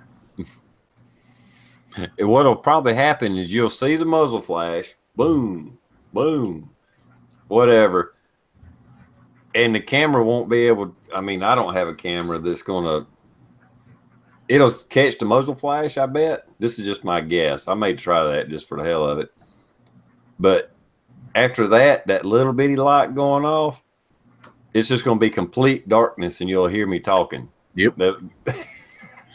I'm pretty sure that's already, I already know that's what's going to happen, but I just want somebody to do that video to shut people, not, and it's not a lot of people, but it's the quote unquote tactical people, you know. It's not a big group. It's the tactical people that have no tactics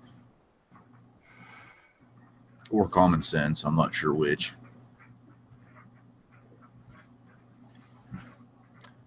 Yeah, Jayhawk's talking about well, some muzzle flash can be hid pretty good in a rifle with a good muzzle brake, not brake, but flash suppressor, I guess you'd call it.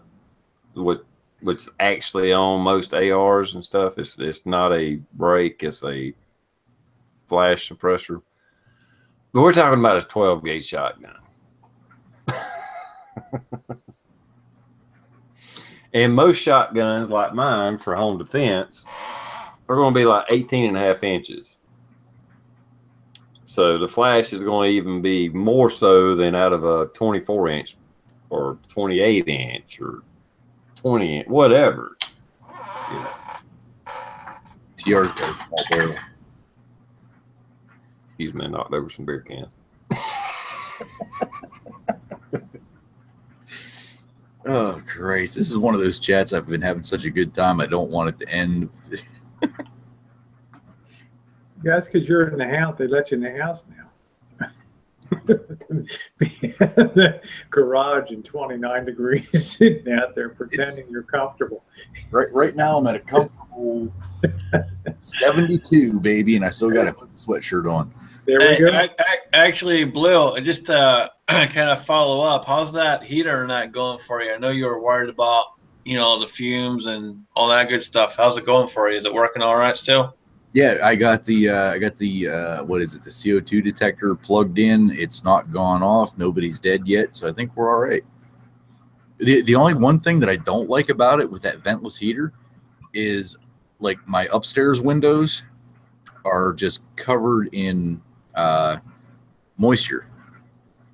I'm just guessing that a natural gas ventless heater puts off moisture, and I don't know if that's the same thing or maybe the windows are just old, which they are old. I need to replace them, but yeah, double pane. There's the solution to that. Double, triple. They're the double paned. Shit, I forget what brand they are, but shit, they're 20 some years old. Actually, now they're about 30 years old. So I'm sure that whatever that gas is that they have in between them. Yeah, I'm curious. Rick is here on the side. Hi, Rick. I saw his bid about YouTube stocks. What was the? He didn't really get to what the. I mean, did his videos get taken down, or just a monetization issue? What is? You know, I didn't get the deal on exactly what that was. I haven't. I knew what he was doing, but I didn't know the rationale behind it. There's a lot of people in the YouTube community, or at least in our circles, gun kind of channels, starting VidMe channels. Yeah. I just wondered what was going on that was driving that on YouTube, because I still see all of Rick's videos and things on there. Yeah. It's well, I started one too, but right now all I'm doing is I just started it. Is any video I put on YouTube, I'm putting on there too. Just going ahead, get my name secured, putting videos up there. If they come after me, if they start harassing me too much or kill my channel, I already have that established. And I think that's what most people are doing, just having another channel established in case they kill your YouTube channel. Because I know some of the big YouTube channels are actually on the verge, if not already, have been kicked off of YouTube for doing gun videos. Yeah, it's basically a backup for a lot of us. That's all we're doing is straight up backup. Well, Rick said it's because his vid was not advertiser friendly, but is he picking up advertising on VidMe? Yes, you can. Yeah, you can monetize it as well. The one that kind of got me concerned a little bit is I'm not a big supporter because he's a really big channel and I don't really support a lot of big channels, but Such00 or Double Alt, I don't know how you're supposed to pronounce it or whatever, but I know he's sitting at 2 strikes right now. One more strike and they kill his channel. And it was over just reviewing, like one of them I think was a handguard for AR-15 and the other was a butt stock. Not a bump stock, not binary triggers, not nothing that anybody can buy. You know, it's shit that anybody can buy through Midway or whatever. Or just about, unless you live in New York or something. And he's at 2 strikes right now. And they're not new videos. I mean, they can go back 3 years and say, boom, we're going to give you a strike on that. I know the one strike I got that time was over an old video that had been out a year or 2. Yeah. And they don't pay attention to it, but you get that one fucking troll that wants to report it, you're done. Mm-hmm. Exactly. And I did the same thing. I went over to VidMe, and I'm not leaving YouTube. It's just like TR said, I'm making sure that my channel name's secured just in case. And I'm uploading the videos that I put out on YouTube. I don't want to say years ago, but I'm not putting my new stuff on there. I have all my old stuff saved on an external drive. So I'm just slowly putting my older stuff on there and putting it up. So just in case, I'm not leaving YouTube, but just in case. Yeah, like Bald Gary said, he did a VR for me, and his got demonetized instantly. You know, they're afraid of you. They're afraid. See, that's what it is. Liberal media is coming after me already. They're afraid of the cupboard, dude. They thought the cabinet was bad. Just wait till the cupboard comes in.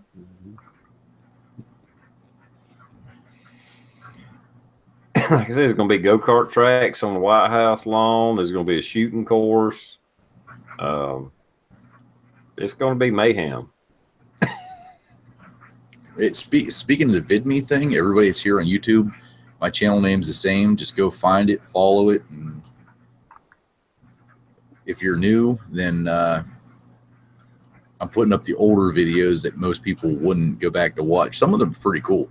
Like the one I just put up, I put up the 10 pounds of tannerite versus a dryer. I redid that one, which that's what surprises me. That video, as far as I'm concerned, that's one of the best videos I've ever done. It has 200 views.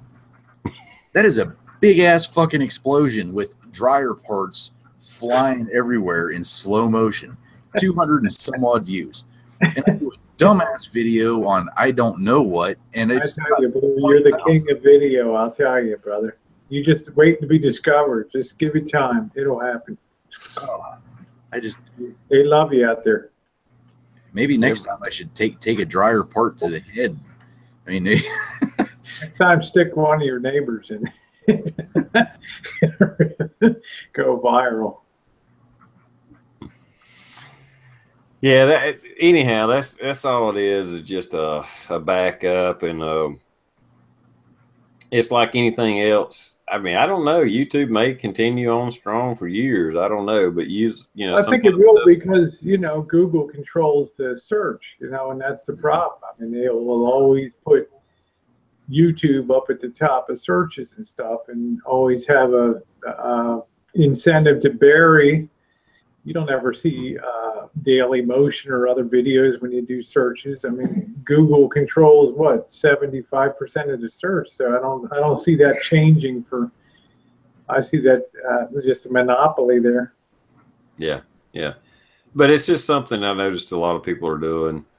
It may or may not go anywhere. It's more of it's just a backup plan. That's all. Rick's coming to yell at me. No, I just wanted to say hi. I know your chat's over. Sorry, I'm not even considering this late. You're good. It's my tardiness.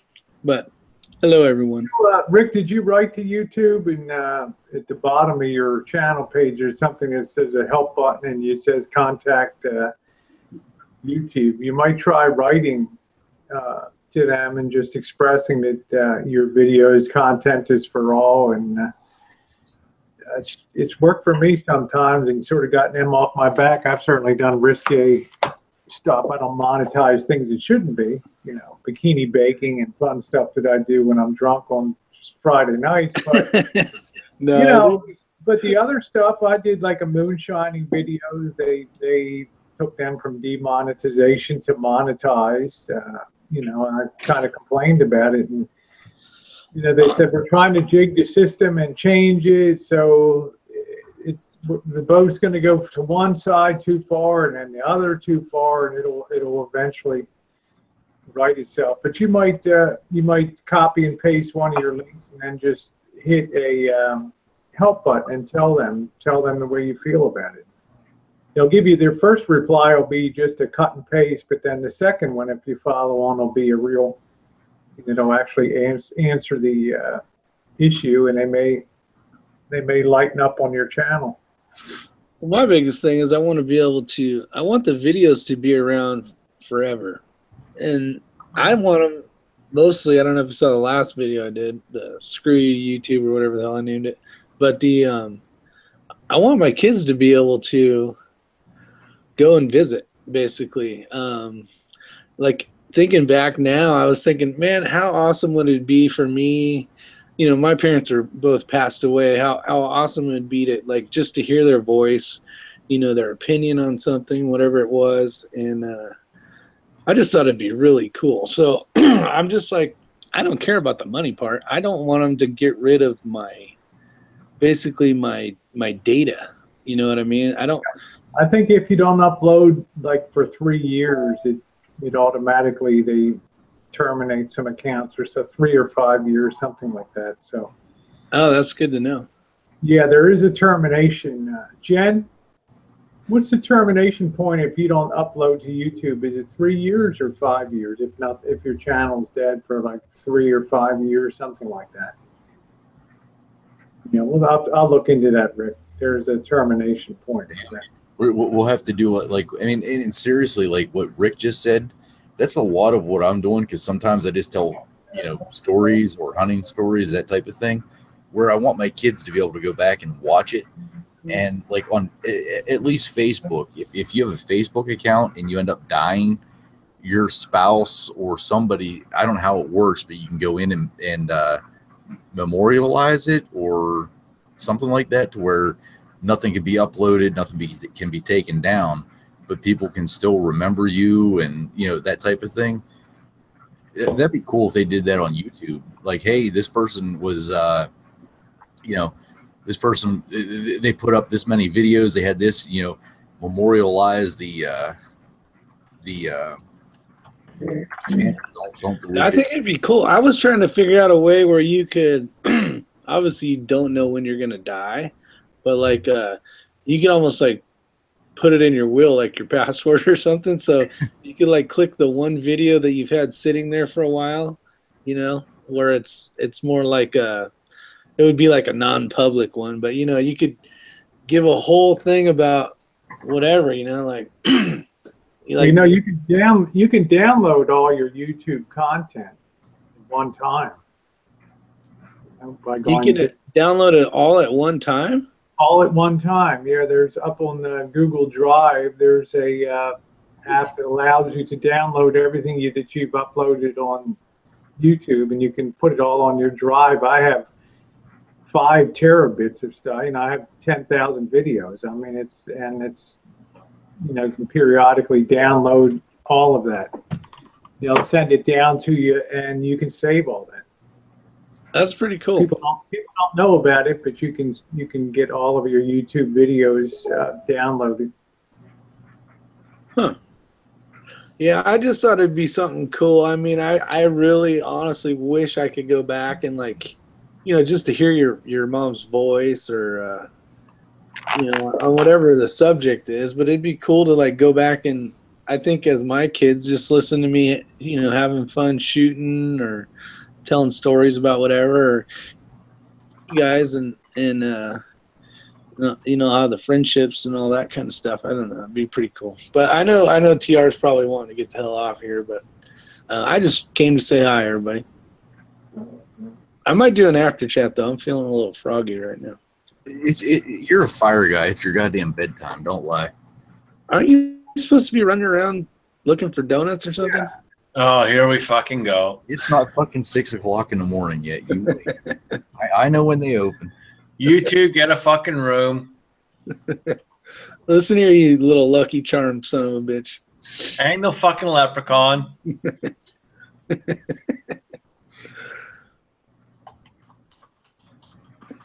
No, I didn't get a strike. I got people wondering. I just don't want to get. I mean, for these poor bastards that put a video out 2 years ago about a bump fire stock, say the next one's a AR pistol or something, you know, all of a sudden I got a few AR pistol videos and I get 2-3 strikes right off the bat, lose my channel. That sucks. So I figured I'll just have it backed up at VidMe. And it's definitely not as good as YouTube, the platform, but it's a place to Actually, videos. YouTube's actually getting more lenient because there was a time it was 6 months. It was the waiting period for a strike. Now they've reduced that to 3 months because they're more concerned about Facebook grabbing more and more video, people putting more video content up on Facebook. And advertisers are moving their money over to there too. Yeah, but if all of a sudden, Rosie, it's harder to lose your account on YouTube. if all of a sudden they said anybody that's running around with big tits and a tiny little bikinis on instantly gets a strike, you'd have like 6 million of them. Your channels would all go to shit. Look, I've been terminated. I'm the only person that's been terminated 2 times and brought the channel back from termination. But that was 3 years. You know, it's been 3 years. You live and you learn. But it's a lot more lenient now. But still, Rick, it's a shame because I enjoy your content. You know, and there's no reason it should not. No, it's going to be on YouTube. Yeah, but what I'm saying is the monetization thing. It should not. There's nothing unappealing to your content for. No, I don't think. I kind of want to get a little more crazy and free spirited on VidMe. Or on YouTube, I kind of hold back, try to be a little more professional. Well, not on the chats, but when like their demonetization, not that I'm making enough money to even fucking worry about, but it does worry me a little bit just because it's like, okay, what's the next step? But I went through all my videos a few days ago, and they were demonetizing stuff that didn't have anything to do with guns, not anything to do with prepping, news, politics, anything. It was like me showing off chickens. Yeah, you've got to. This is not advertised for. What the fuck? How did I offend somebody? A 3-year-old could watch this. Let me just give you a tip because I fought this battle for 6 months with YouTube and got almost everything green except, you know, the obvious bikini RV washes and that. But I'm telling you guys this: if you appeal something, that'll tell you need to have 1,000 blah blah blah to appeal bullshit. You don't need to have 1,000. You put the appeal in, and you might be surprised a video that has 127 suddenly goes from the yellow to the green. And if you keep protesting, I believe that there's a learning algorithm that's going on in YouTube that you're kind of directing your own. You know, they're going to hit you with the stick, and if you don't hit back, they're going to allow it to happen. But if you start to appeal, then their artificial intelligence, their algorithm starts to learn that, okay, this is probably good content because this person continuously stands up for it. But if you take the downgrade to not suitable for all advertising, I think that it's going to continue to tag. It's going to continue to tag you with that. Your I chicken want video, your chicken video should not be. Yeah, most of the time when I ask for, I forget how it's worded, but like a human interface or a actual human, it says some shit like that. Actual review. I do the review. The only ones I don't is they've been hitting these chats pretty hard, and I don't question them. I just skip those because it's like, well, hell, I know for at least me, I'm cussing a lot, so fuck it, whatever. I mean, we're drinking. But, You've been on my Saturday chats, TR. We're riotously drunk and doing everything under the sun. And if you appeal it, it'll eventually get the green in a couple days. You'll be surprised. You know, it takes time to get that cycle established. Now, maybe you need to have a certain level of subscribers to really get more attention, but it's certainly worth fighting for if you believe that. The one thing on VidMe, which I don't know if you guys have seen anything, we couldn't do this on VidMe. We could not have a live chat as of right now. That might be something in the future, but Rosie, yeah, I would start get your name on there, at least secure the channel. It's free. It's not going to cost you anything, but their goddamn commercial, the commercial that I saw, they're looking for basically I don't want to say the defunct YouTube channels, but the YouTube channels that had a great following that are slowly falling out because of whatever their and they came right out. It was like, you know, we want your, I don't want to say we want your gun. You got LGBT, all the, you know. Oh yeah, that commercial I saw, I was like, holy shit, that's pretty much everybody I follow. So. Well, you know what? If you how do you think this will be for recruiting advertisers? Will they, in fact, run into the same problem? You know, they talked about setting up a R-rated part of YouTube that you could do, and then advertisers. They got crazy shit on there. The advertisers that were interested in guns or liquor or gambling, then they could go ahead and put their.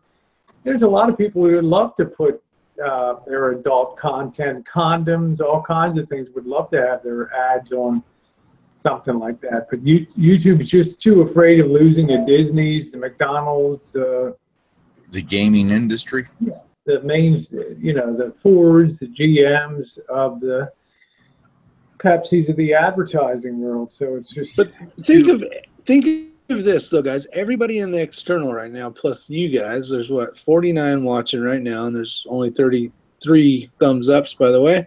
But I always try to plug that in for you, TR. The if you could watch the same video on VidMe, right, and we as a group decided, you know what, they're still going to get views from people that have never seen our channel. They might have clicked on it because of the, you know, the tags or whatever the case is. But if you started pushing all your watching over on VidMe, it might hurt them a little bit if you could get enough people to do it. Mm-hmm. Think about how many times we click on some. Oh, my buddy Blue made a new video. Click. You know, oh yeah, he's blowing up that dishwasher that he blew up a while ago, or washing machine or whatever. You know, but it's like as we go, and you can just click thumbs up these things. Basically, it's an arrow, right? And that helps move your stuff around. It gives you more. It's kind of weird. It's different. It gives you like points and stuff. But now if you have over 50 subscribers, like you're not justified, but they give you like where your channel's been approved. Like, so I think you start getting more like things you can do, and maybe live video is one of them. Live chat stuff. I don't know. I haven't seen anything about the live chat stuff yet, but it gives you unlimited amount of uploads, unlimited amount of content you can put up. It's just something to think about. It's just another, it may fall flat on its face. It may do great. It may take off. Who knows? I mean, Facebook took over MySpace when it was the thing, the shit. But that was several years ago. And as these companies grow huge, and like people are talking about how big Google is, but eventually Google could fall apart and fall to the wayside too. I mean, back years ago, if you was on AOL, you would have never thought somebody could have took over AOL. I would agree with you, TR, but they do control search, which is the reason most people go on to say Google, and then number 2 is YouTube. So it's going to be hard. It's going to be hard to change that, you know. Well, even Tread said they could basically buy VidMe. YouTube could, and then you'd be double screwed. Yeah, but I agree to spread your content. I mean, we've had daily motion accounts at time and other things, and it just seems like we can't consistently keep the flow up on. It takes work to put up content on a couple channels, but I'll check it out. I'll look at it and check out your guys' channels over there and see what it looks like. And Rosie, if nothing else, get your main channel name that you want. Get it secure and just secure it. And actually, I would do it now just so you don't have the trolls that are watching this go out. It's probably already gone. I literally would probably do that now just to go with your channel name, because that's the only reason I did it, was to get the channel name. And I'm doing a reverse YouTube. I'm still using YouTube. I'm still uploading to YouTube. I'm just putting my older videos that I still have saved up on this VidMe. You would be amazed how fast you go from copy and paste and your video is up on VidMe. It takes all the content, it fills in all the stuff, the description, the tags, all that shit is already done. It is freaking amazing how fast you can just blast your old videos in there. Now, Rick, are you doing the URLs from YouTube? Or are you posting? Yeah. Okay, see, I'm straight up uploading.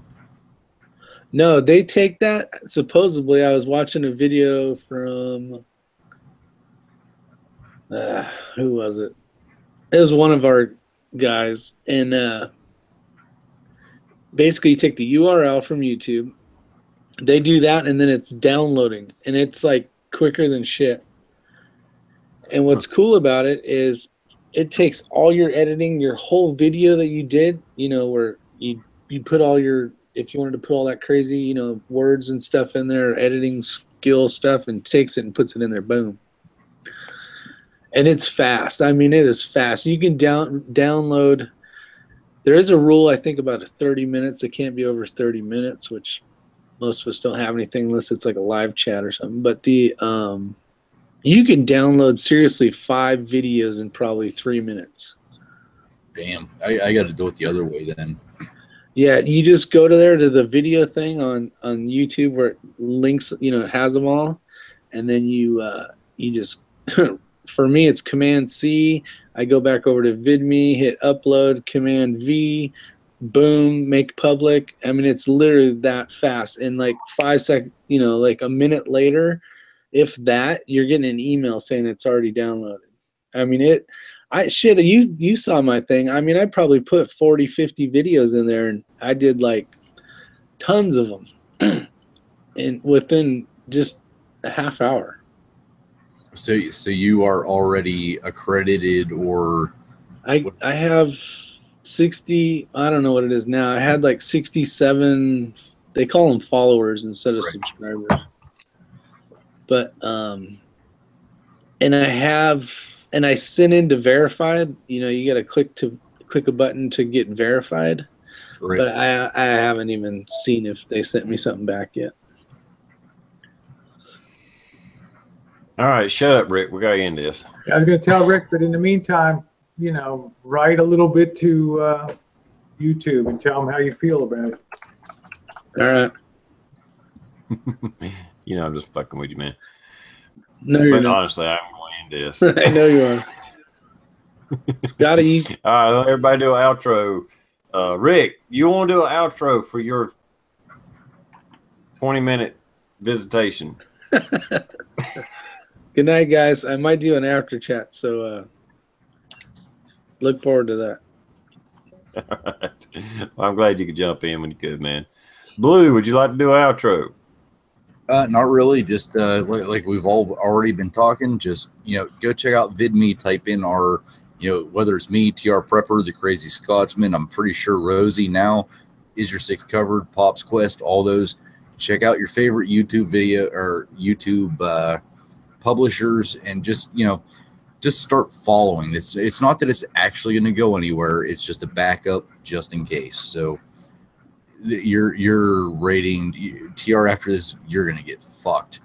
There's no way YouTube is going to let you keep this video up because of how much we've been talking about VidMe. But that's all I got. I don't think I'll listen that long. Scotsman, would you like to do an outro? Well, since Blue just blew it up with VidMe, fuck it, why not more?